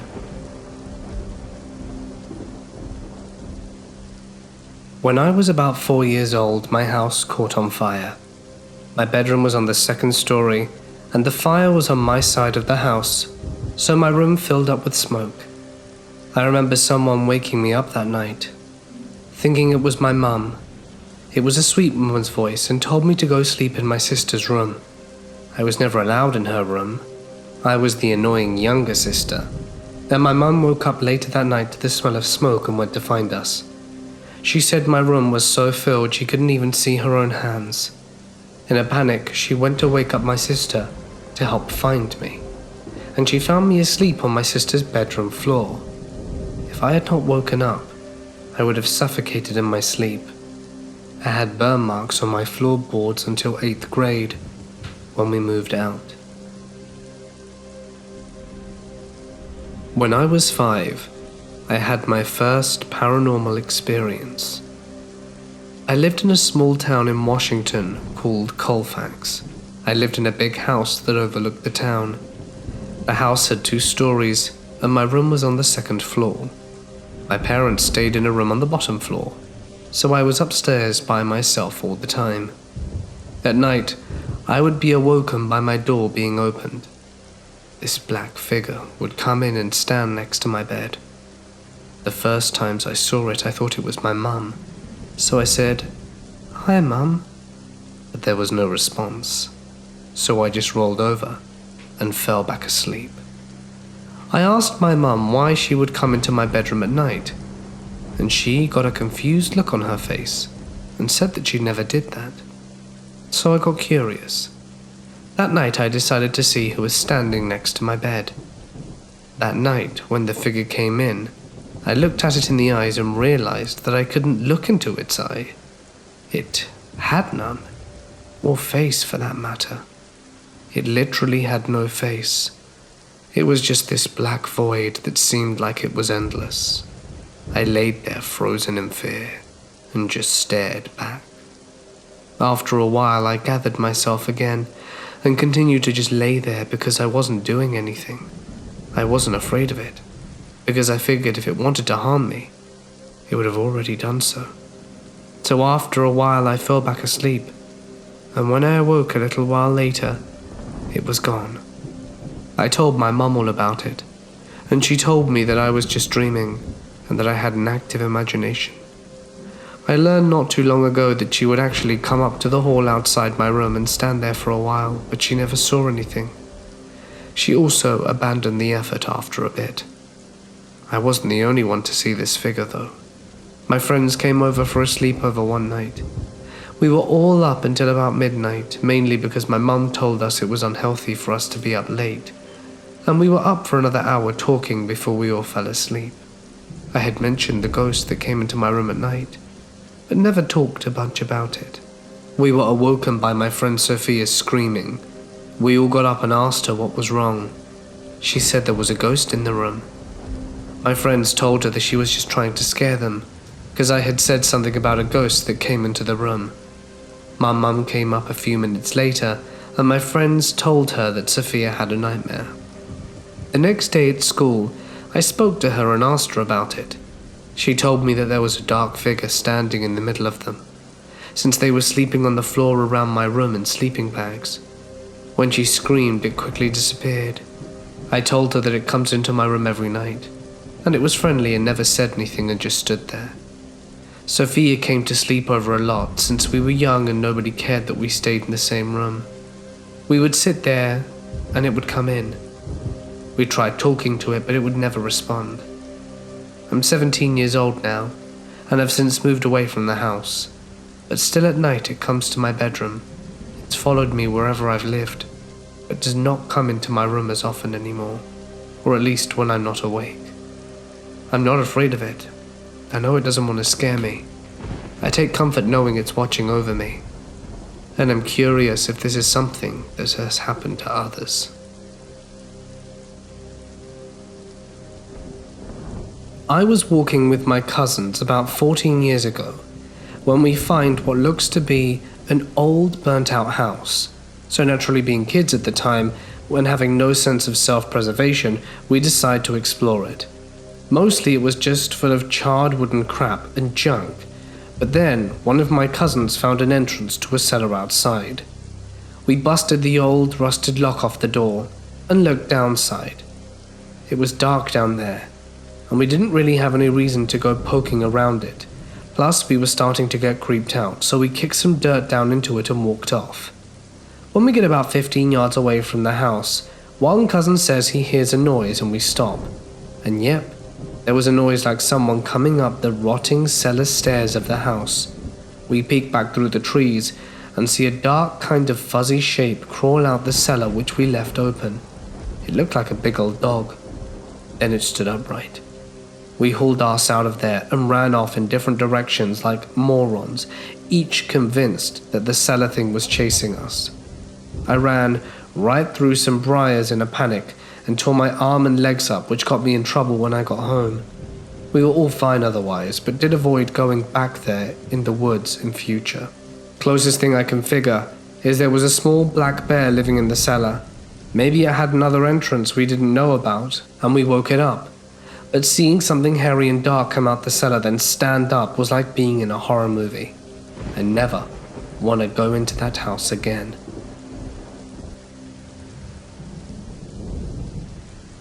I'm a sheriff's deputy in a fairly busy county, so we see and hear strange things all the time, but this story gives me chills. There's an abandoned house in a rural area of the county that sits a good way back in the woods. Every so often our dispatch will receive a 911 call from the land at the residence with nothing but white noise. The dispatcher asks if anyone's there, but they never get an answer. Since it's an open 911 call and we know the address, we have to respond, and every time we do, there's no one there. The oddest thing is, there's no electricity or any signs of wiring going to the house. Every deputy that's been there gets a feeling of dread just by being on the property. I'm not sure of the history of the house. I don't know what could be there. Anyone have any thoughts on it? And on my way out of the property, I found a vehicle driving on the wrong side of the road. So I'm at the jail finishing paperwork on the DWI.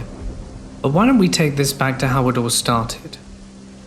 To preface this, I consider myself to be pretty rational when it comes to odd situations, but I'm open to the idea of the supernatural. I wanted to share this with you because I thought some of you might care for it. Anyway, this was my first time walking up to this place, so it was definitely an experience. The trail is gated off, so I had to walk to it. It's about 200 yards back in the woods through very dense brush and trees. There was nearly zero light on the trail, and I had to really watch my step even with my flashlight. I jumped a deer on the way up, and it scared the living hell out of me.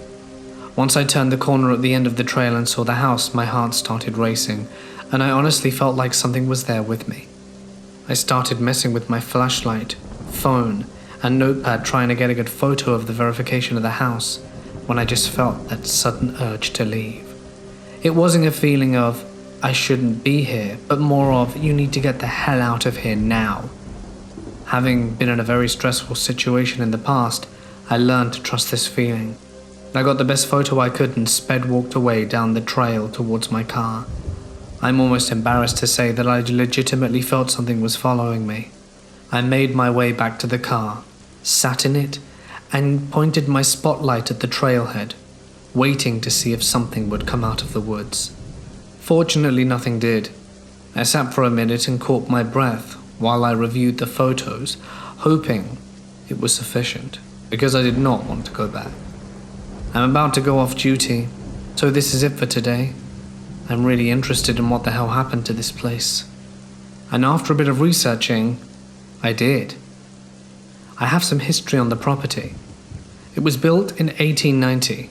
The first deed on file was registered in 1901, and the property has been in possession of the same family that owns it today. From what I can find, the current owners of the property live out of state, but have previously lived either in the house or on the property some years back. The area it's in was a boomtown during the late 1800s, but fizzled out shortly afterwards due to lack of profits from the mines. Other than that, I haven't found anything that makes the property stand out. On a more speculative note, the house sits a lot closer to an area where a Native American tribe was known to reside. I don't know what's happened there, but there's definitely some spooky activity.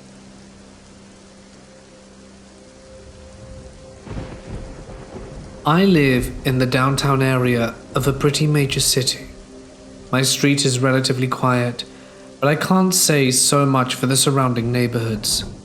My city as a whole is infamous for drug activity and armed violence. We also have an increasing number of homeless people, as our shelters have almost all closed down.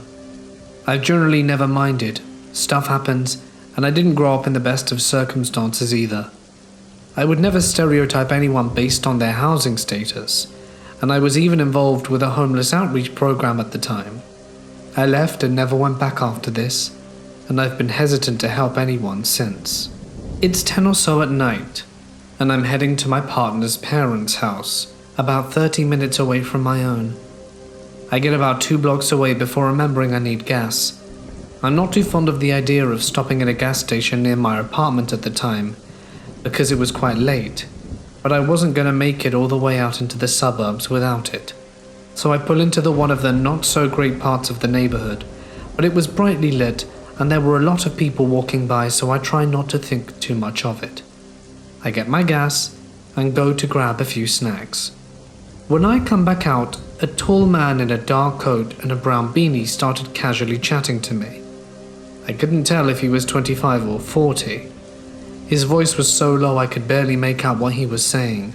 Something about being a music producer and working on a new project. He seemed friendly enough, while maybe a little erratic, so I let him ramble for a few minutes before politely telling him I needed to get going. He tells me his name is Mac. I unlock my door and get in, and this guy gets in the passenger seat with me. At this point, he is no longer a friendly, chatty stranger. I'm terrified. His demeanor hasn't changed though, and he's acting like it's the most normal thing in the world.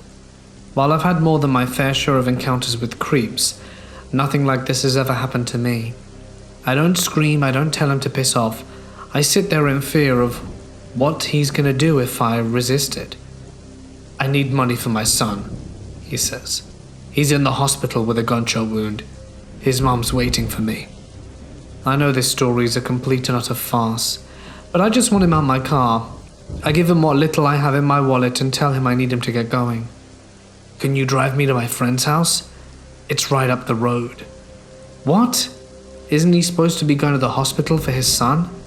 I try to decline as politely as possible and tell him my boyfriend is waiting for me, and this opens the floodgates to a bunch of personal questions about my life, what my boyfriend and I are going to do when I get there, and extremely gross, unsolicited comments about my body.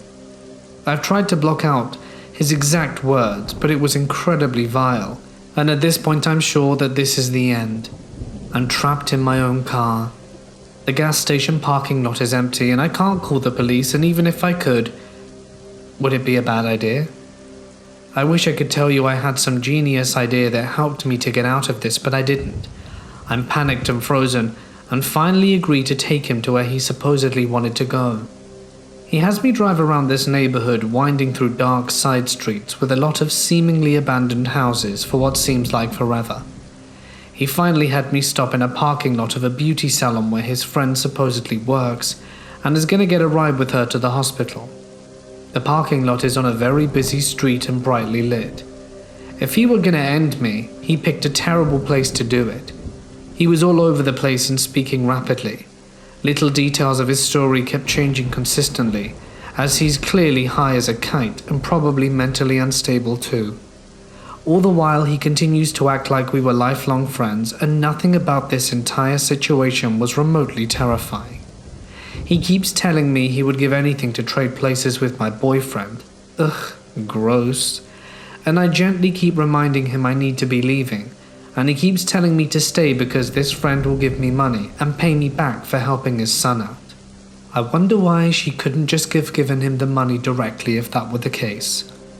I ask him what's taking his friend so long, and he says he doesn't know, and asks if he can use my phone to call. I say no. Maybe this was all an elaborate ploy to steal my phone and take off. I'm still thinking he could end me though, so I reluctantly hand the phone over, although I should have dialed the number for him, and he's taking a long time to dial while I'm looking away.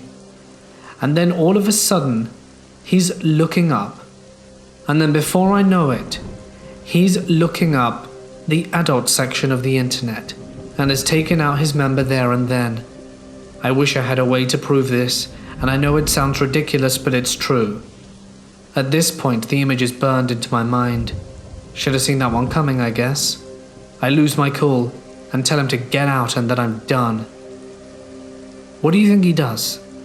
He starts crying, wailing about how hot I am, and he hates to think about me with another man, and how I turned him on so much.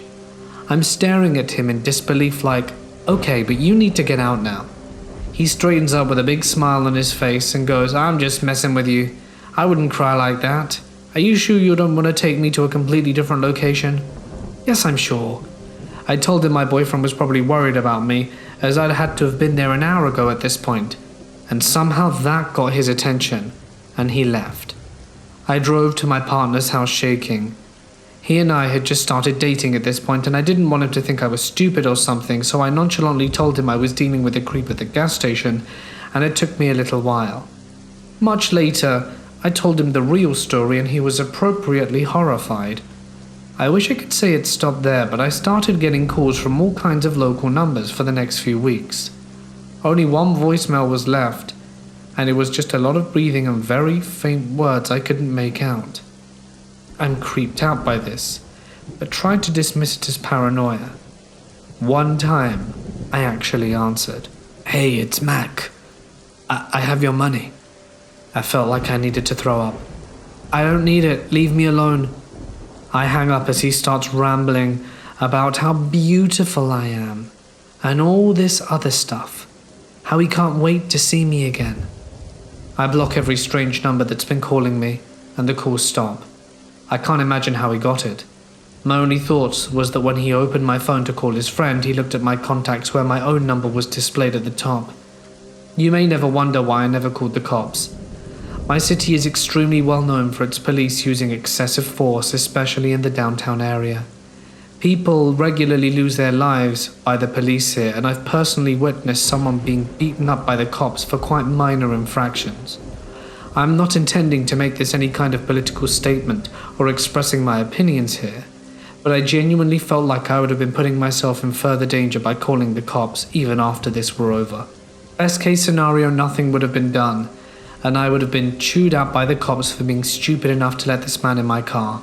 Worst case, something terrible happens to the guy, and I have to live with that for the rest of my life. I've regretted that since though, because a friend of mine later had an encounter with him as well, on a complete opposite side of the city, and gave her the same story about his son in hospital. She ended up driving him around aimlessly for an hour before screaming at him to get the hell out. So Mac, you're welcome, but let's never meet again. Back in high school, around the end of my junior year, it became popular to go on these adventurous endeavors to haunted places. Literally a group of about 30 of us would carpool to some abandoned house one weekend, or to some secluded forest the next, spending the days at school in between searching for more places like these. Anyway, we had this cavalier nature about us when it came to potential hauntings. At some point, a friend of mine who was several years older than me told me about how he and his friends would do similar things when they were young. His childhood home backed up to a huge farm, and he and his friends would spend their days fishing or hanging out on this farm, so they were quite familiar with it. The owner, apparently a very religious man, a priest or pastor maybe, had owned the farm and a small house on the property. The story went that the owner had been locked up for murder and died in prison, leaving the farm to whoever, and it wasn't kept up. However, upon hearing the news of this man's demise, my friends told me that he and his friends had decided to go into the house. I guess the windows had been busted out, and they opened the door and walked in. He described them fooling around and trying to scare one another, but he had decided to walk up the stairs, and upon him reaching the second floor, he saw a coffin in the main open room. The way he had explained it to me was that he didn't know what it was, and immediately sort of sauntered over to check it out, only to have the sudden flash of realization that this was a coffin in an abandoned house. I suppose he and his friends made a quick retreat from the house. Of course, he told this part of the story much better, prepping in more detail about the man who owned the property, that gave the story that mythical, supernatural sort of feel. I remember being frightened by his delivery and sincerity, though it's quite likely he had rehearsed it for this type of occasion.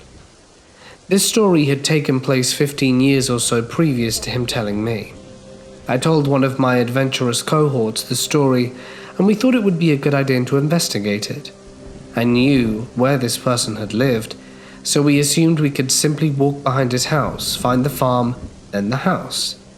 We had a grand plan to bring the whole group out on the weekend, but we weren't sure if we were being strung up on a lie, or if this place was still there, if this were true.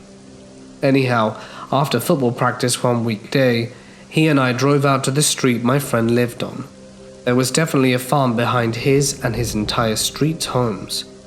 We decided to go ahead and sneak into the yard and onto the farm to see if the house was there. Once we made it through the manicured suburban yard and through the brush separating the farm, we were knee-deep in overgrown field. We sort of hacked our way through a bit, and sure enough, we made it to the edge of the hill the house was on, only 100 or so yards away. We had made it that far, so we decided to go to the edge to investigate. As we approached the house, there was a huge black bird perched on its roof.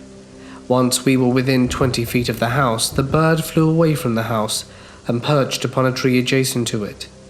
Being a bit nervous, I began to question why a bird had made such an odd move, but thought better of making a big deal out of it. Now this house is the prototypical haunted house. It had the quaint historic look with the broken windows, eerie shadows, and sort of ominous statues one associates with haunted houses. There was even a grave marker in the front yard, so again we were increasingly nervous as we approached. The door was jammed shut, but the window had been completely removed, so we played rock, paper, scissors for who would climb in first. I had the luxury of going second, but did so quickly, as being on the porch by myself was just as unsettling. The inside of the house had literally not been touched, besides weather damage. Almost everything was intact. There were pictures and decorations still up, with a bit of furniture remaining. We eventually became comfortable with being inside and began to snoop around. Of course, we were fearful of trekking upstairs, afraid to find something we didn't want to find. Alas, we squeamishly crept up the stairs only to find an empty space. At this point, we became at ease with walking around the house, laughing off the ghost story mystique. As we looked through the main floor again, I noticed there was a tiny door in the kitchen. It was about knee-high. Undoubtedly, we flung it open, only to reveal a dark stone stairwell that a person would have to crawl down. Its presence alone was terrifying for some reason, but it had a landing about halfway down with stairs turning in different directions and out of our sight. However, perched on the landing, and partially concealed by the wall to the other part of the stairwell, was a large rectangular wooden box, a coffin. Now my friend and I weren't exactly small people, so I would imagine the sight of us pale-faced, with a cartoonish hair on neck, shocked expression trying to both squeeze out of a window at the same time would have been quite comical. Not to mention that both of us in a dead sprint heading away from this house through waist-high weeds. I still laugh thinking about both of us running like that. Anyhow, we turned to look back about halfway to the end of the farm, just to see the massive black bird fly back from the tree and onto the house. We probably made double time from that point on. When I was a kid, I spent a lot of time at this house that was the headquarters for a small theatre company that I worked for. There were several stories that people had about seeing various ghostly things there, but one of the ones that kept coming up was a ghost cat that a couple of different people claimed to have seen. Now fast forward to 2 years ago, my girlfriend and I were staying at the house for a few weeks while we were working on a show. She had only become involved at the theatre recently, so I didn't know any of the old stories. There was an actual cat living there at the time, and we always slept with the door closed because we're both allergic. So one night I wake up to get her out of bed, and she's saying something like, "Come on, Persephone, get out of here." Then bend down, as if to pick something up, then gasp, then a moment later climb back into bed. The next morning she told me she had a dream where she heard the door open and she got up to see a cat in the room, and figured Persephone had pushed the door open to come in. So she got up to pick her up and put her out again, but as she reached down to grab the cat, it disappeared. Since that's not what's supposed to happen, she figured it was still a dream. So I said to her, "I think you met the ghost cat actually." And she was like, "What ghost cat?" So I told her the history of it, and she asked me to describe what people had seen. A white, short-haired cat, as opposed to Persephone, who's a grey and long-haired. At which point she sort of freaked out, because what she had seen had appeared to be white, but she had just assumed it looked that way because of the lighting.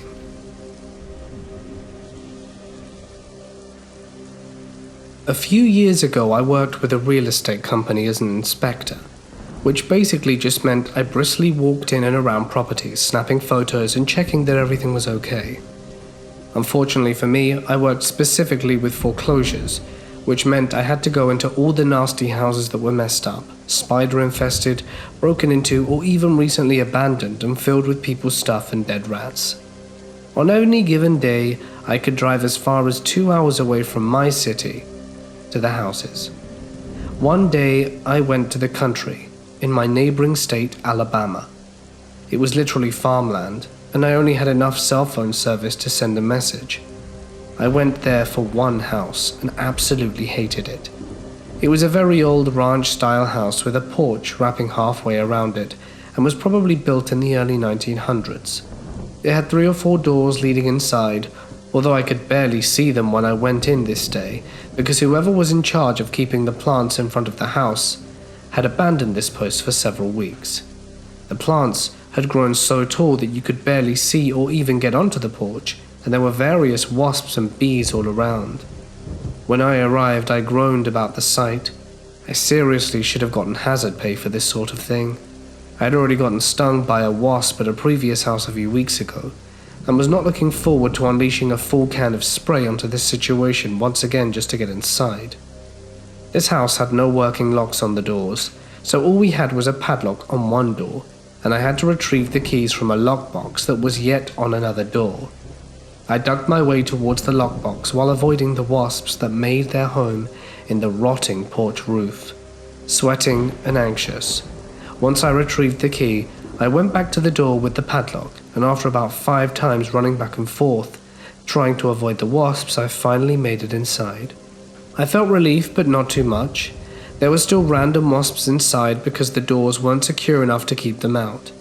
Most of the walls around me exposed their insulation, and there were dead flies everywhere. I snapped a series of photos and moved onto the kitchen and nearby bathroom. I tried to walk as quickly as I possibly could because I hated being inside there, but I was also concerned about not running through webs or coming upon any dead things, so I didn't go too fast. I snapped photos of appliances, disgusting floors, and views of the entire room, then moved on. About 2 or more rooms in, I made it to the door of the second to last room. It had a fireplace to the right and a door leading outside. It also had a door next to the fireplace that led to the final room. Once I was finished there, I made my way to the last room of the house and totally froze. I stood in the doorframe and took a moment to examine the scene. In the last room was yet another door to the outside, and it was wide open. But that was only mildly alarming. I'd seen break-ins before, and even though it was alarming, I seldom ran into anyone, especially since it was broad daylight.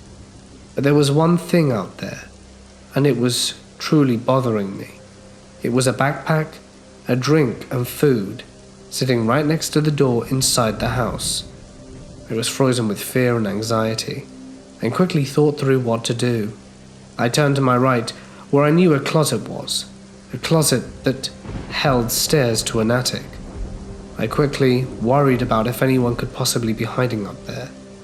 I wasn't entirely quiet this whole time, so I wasn't confident they'd be aware of my presence.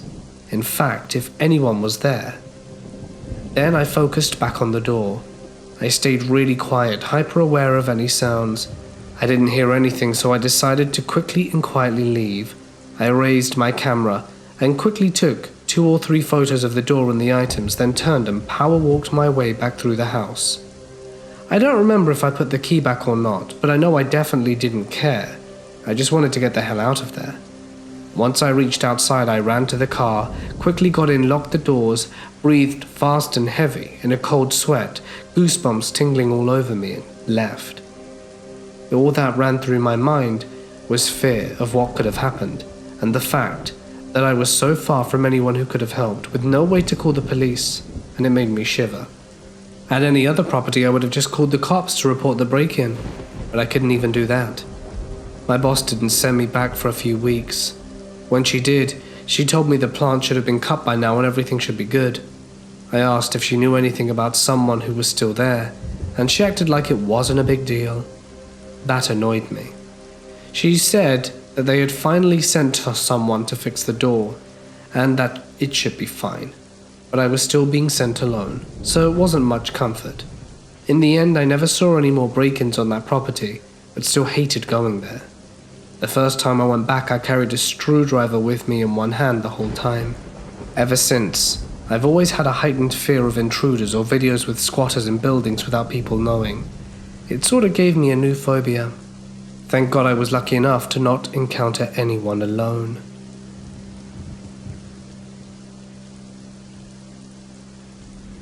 My family has owned property on the edge of the southeastern part of the Tamarack Wildlife Refuge, dating back to at least when my great-great-grandparents were around.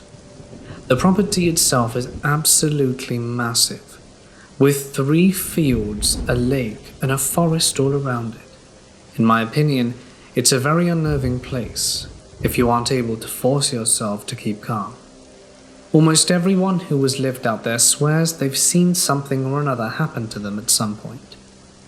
Between 2001 to 2004, somewhere between late spring/early summer, when I was between 6 to 8, my dad and I had stayed at one of my cousin's homes, out there for the night.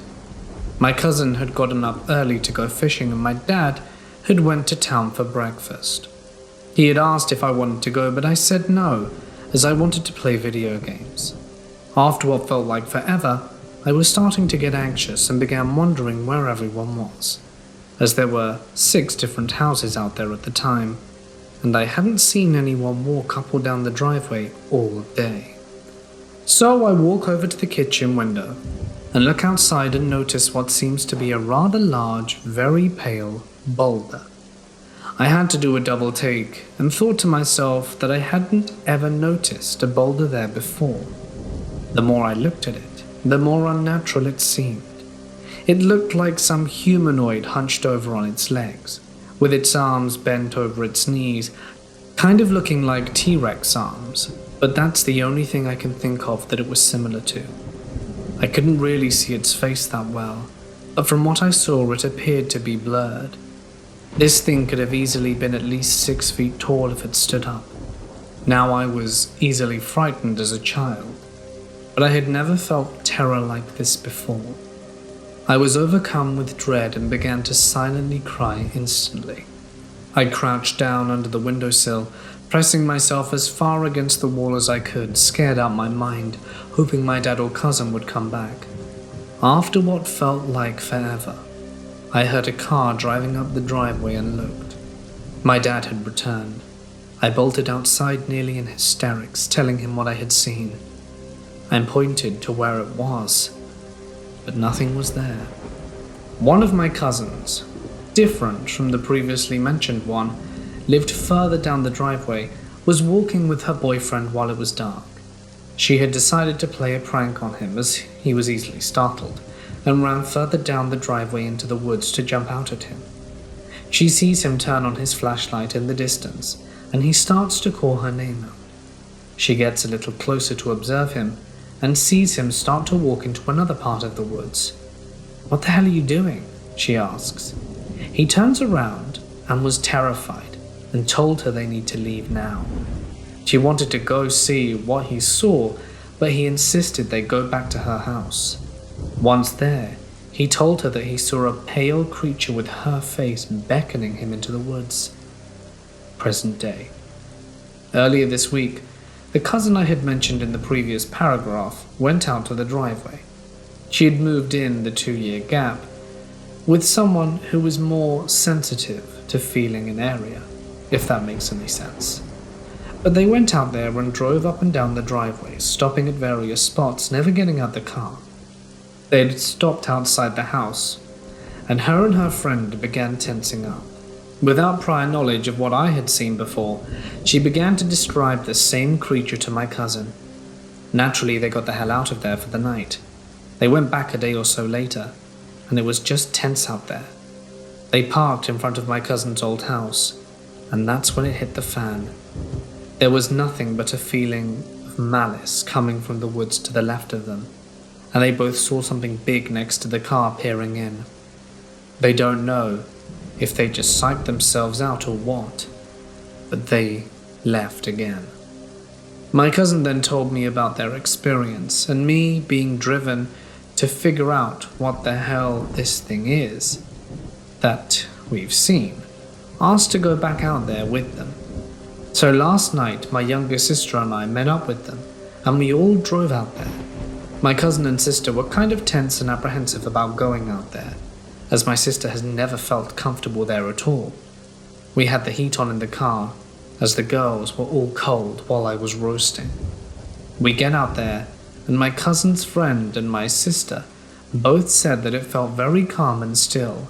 We drove up to the top of the driveway, and parked for a moment, and decided to head down to the main field in between where I saw the thing and where my cousin's boyfriend saw it.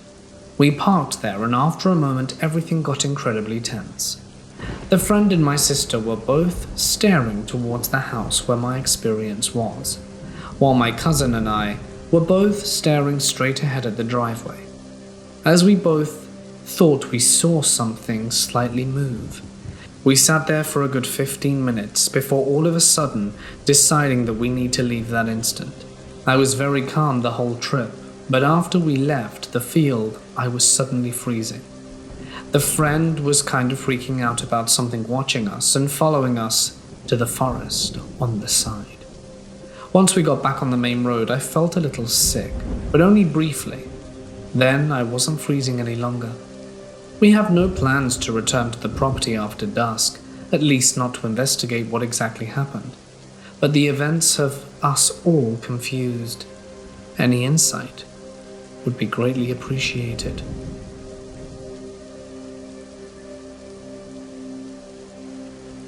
This happened this past summer, the summer of 2019.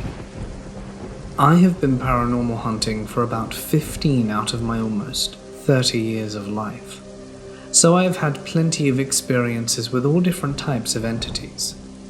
This is just one of my several memorable experiences. This was on a road near where I live.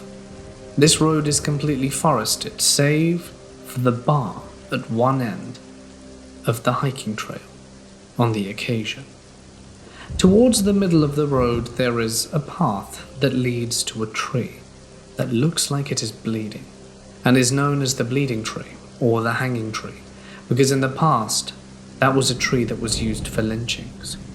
Further down the road there is another path that is roped off that leads to an old shed that burnt down in the 90s. I had been going to the road for a few months at that point, and had a lot happen, including but not limited to touching, voices through the spirit box, EVPs, black-eyed children, and even being chased by what could only be assumed to be a hellhound. This place has had a really dark past. KKK meetings and lynchings, black magic rituals, and satanic rituals, so this place is a hot spot when it comes to the paranormal. Apparently, there were some members that were arrested for lynching people, and they claimed to have lynched at least 10. The locals who live near the road have so many stories and even fear the road, saying it's a portal to hell itself, and no good comes from the road. My group and I usually go every Sunday night. This night started out like any other night on the road. The usual creepy feeling of being watched, shadows darting in between the trees, the sound of branches breaking like a person was walking in the forest. My group consisted of 7 people. There was me, my girlfriend, Josh, Heather, Sam, and Sam's younger brother, Samuel. We got to a bit of a quiet way down the road when my girlfriend and Sam decided they wanted to turn back. Sam was already having a really bad feeling being an empath, and my girlfriend's ankle was killing her due to a previous injury. Josh, Samuel, Heather and I continued while they went back to the vehicles. We stopped at the entrance to the path to the hanging tree to do a spirit box session, and caught the voice of a woman we had repeatedly caught before, that is known as Juanita. We then saw a shadow dart between the path, which scared Heather, so we decided to keep moving forward down the road. We ended up stopping towards the end of the road to take a break, and to see if we could find anything at that specific area. That area is known to have an apparition appear that is wearing white robes, which the locals assume is a member of the KKK.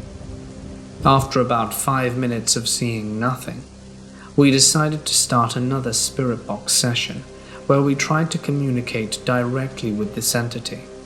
We ended up getting the same male voice several times, but we weren't able to understand what it was saying. At this point I started to get annoyed, but I did something very stupid which I tell my investigators never to do. I began to antagonize the entity, telling it that it was evil for what it did, and that it had no right to take any lives, and that the entity was un-American and a coward.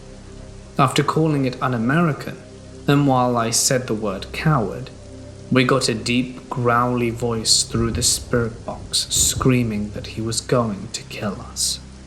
The rest of the group heard this, and I stopped speaking and started to get excited, because it was the first clear voice we had gotten since Juanita all night. The moment I started to talk to the rest of the group, I felt 2 hands wrap around my neck and grip me tightly. The grip got tighter every time I tried to speak or grasp for air.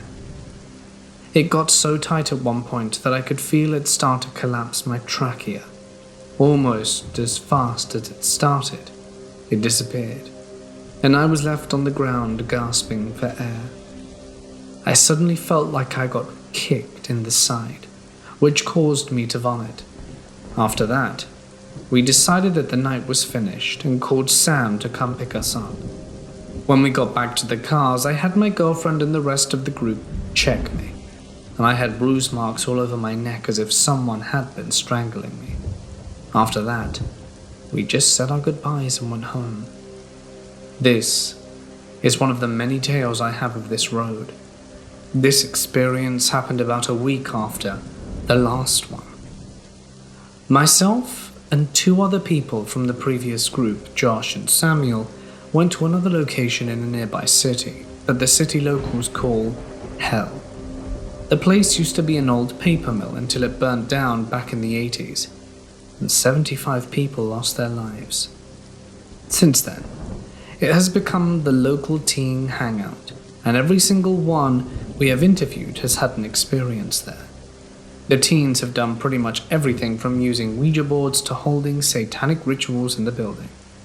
We only spent an hour in the building because of how dangerous it appeared to be, what with it being burnt down and all, and the entire time we were there, we felt as if something wanted us to get out, and got aggressive if we stayed too long. We really didn't want anything aggressive towards us while we were in this decrepit building, because if we were pushed, we could have easily fallen through the various holes in the floor, the smallest of which is what I estimate to be a 100-foot drop. We go there the next day, which is Monday. Me and a few friends of mine and my girlfriend were hanging out playing video games when my friend Thomas gave me a call. He told me he went to the road, the one we'd just been to, and he and his friends were being attacked by something. I drove over there with my girlfriend immediately and found them all in a church parking lot not too far away from the road itself. Thomas was the only one who was coherent. 2 were writhing on the ground, Haley and JJ. One was unconscious, Abby. And there was a 4th friend there, Richard. He was freaking out too, and making no sense. JJ was screaming, saying he was being scratched, which I checked, and he had indeed several scratch marks along his torso. Haley was saying something was hitting her, and after we were able to calm everyone down and wake up Abby, we all went back to the road. Haley was saying there was a little girl with her, holding her hand, telling her that she had to kill JJ, Abby's brand new boyfriend. JJ kept on seeing a large shadow figure circling the group. Quick side note, Abby is the person who can see ghosts, who apparently has been following her since she was born. Abby said that the little girl with Haley was actually a demon. This put me on the offensive, in which I immediately started to do a minor exorcism. Just to note, I'm not a priest, nor am I someone who's actually trained to do exorcisms, but I still tried to help regardless. While I was performing this, Haley seemed to be quite confused, as if not knowing what was going on. JJ, who had been quiet the entire time and not wanting to help, started to laugh and mock us, but not in his usual voice. It was deeper. It almost sounded like there were 2 people speaking at once. It was at this point that we realized that it was actually JJ who was possessed, not Haley. We ended up calling Haley's dad, who was a priest, and asked him to come help us, and he immediately did. While we waited about 10 minutes for her father to arrive, we had to constantly fight JJ to keep him from running into the forest, and he ended up flailing and kicking my girlfriend pretty hard and punched Thomas in the face, spat in mine and headbutted me. And when the priest got there, he immediately started to perform an exorcism, while Thomas, Richard, and Abby and my girlfriend held him down. He was screaming obscenities and flailing around, ended up hitting me on the chest a few times during it. And when everything was finished, we got back into the vehicles and left. While resting, I ended up talking to JJ and finding out he had went to hell, the same hell from the forest, literally just hours before I had gotten there the previous day. I gave him some advice to go to church often to keep himself safe, and to make sure he was safe and that everything was gone. I gave him my number in case anything else happens, and told him he needed to stay away from places like hell and this road due to his private past. After that, we all went our separate ways. I kept up with JJ for a few weeks and he seemed to be doing fine, but then I lost contact with him. I hope he's still okay, and followed my advice. This happened 2 years ago in June, in Poland, where me and my brother live. I got a call from my aunt if I could go and meet her where she works. I agreed, and after 30 minutes went to see her.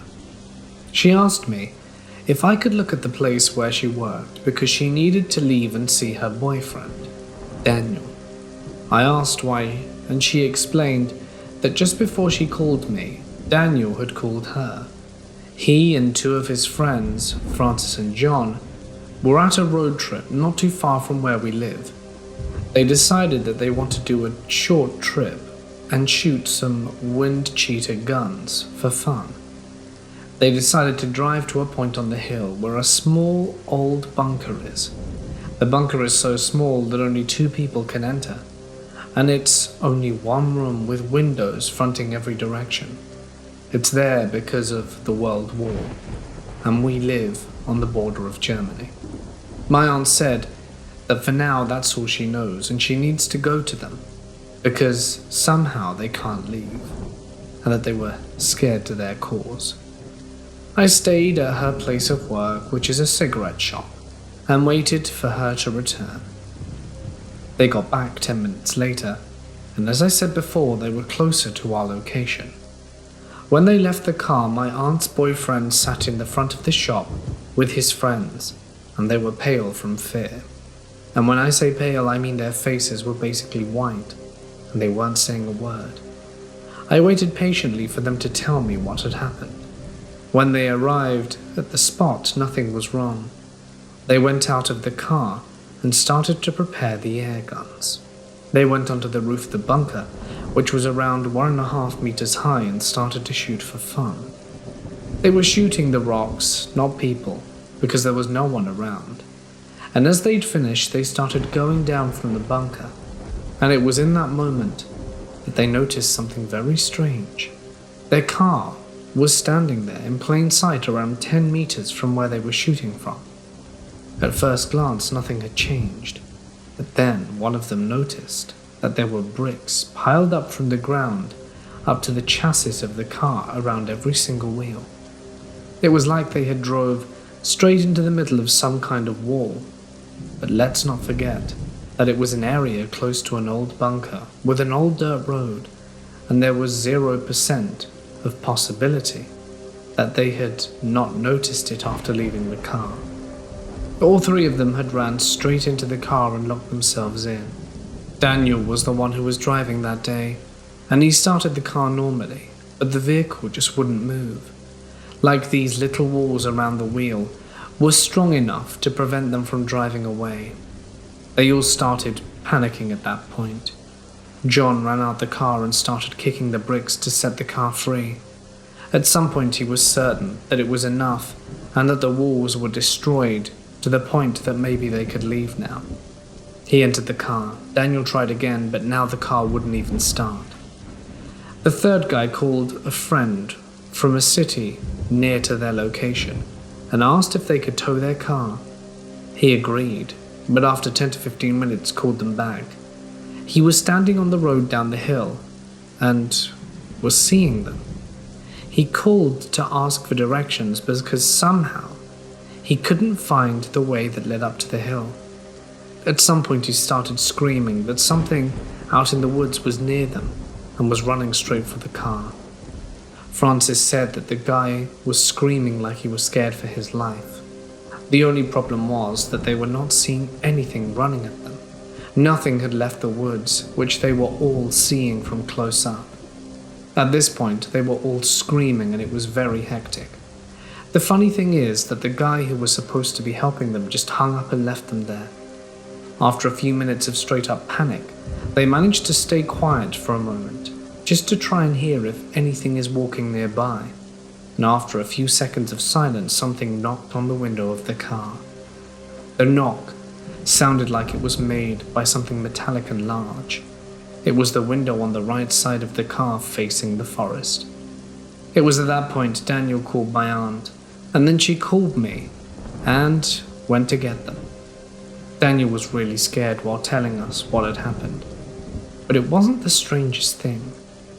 The weirdest thing is that his two buddies were silent and hadn't spoken a word since they'd arrived at my aunt's job. She told me a few weeks later that they were pretty strange after the incident. No one is talking about that day anymore.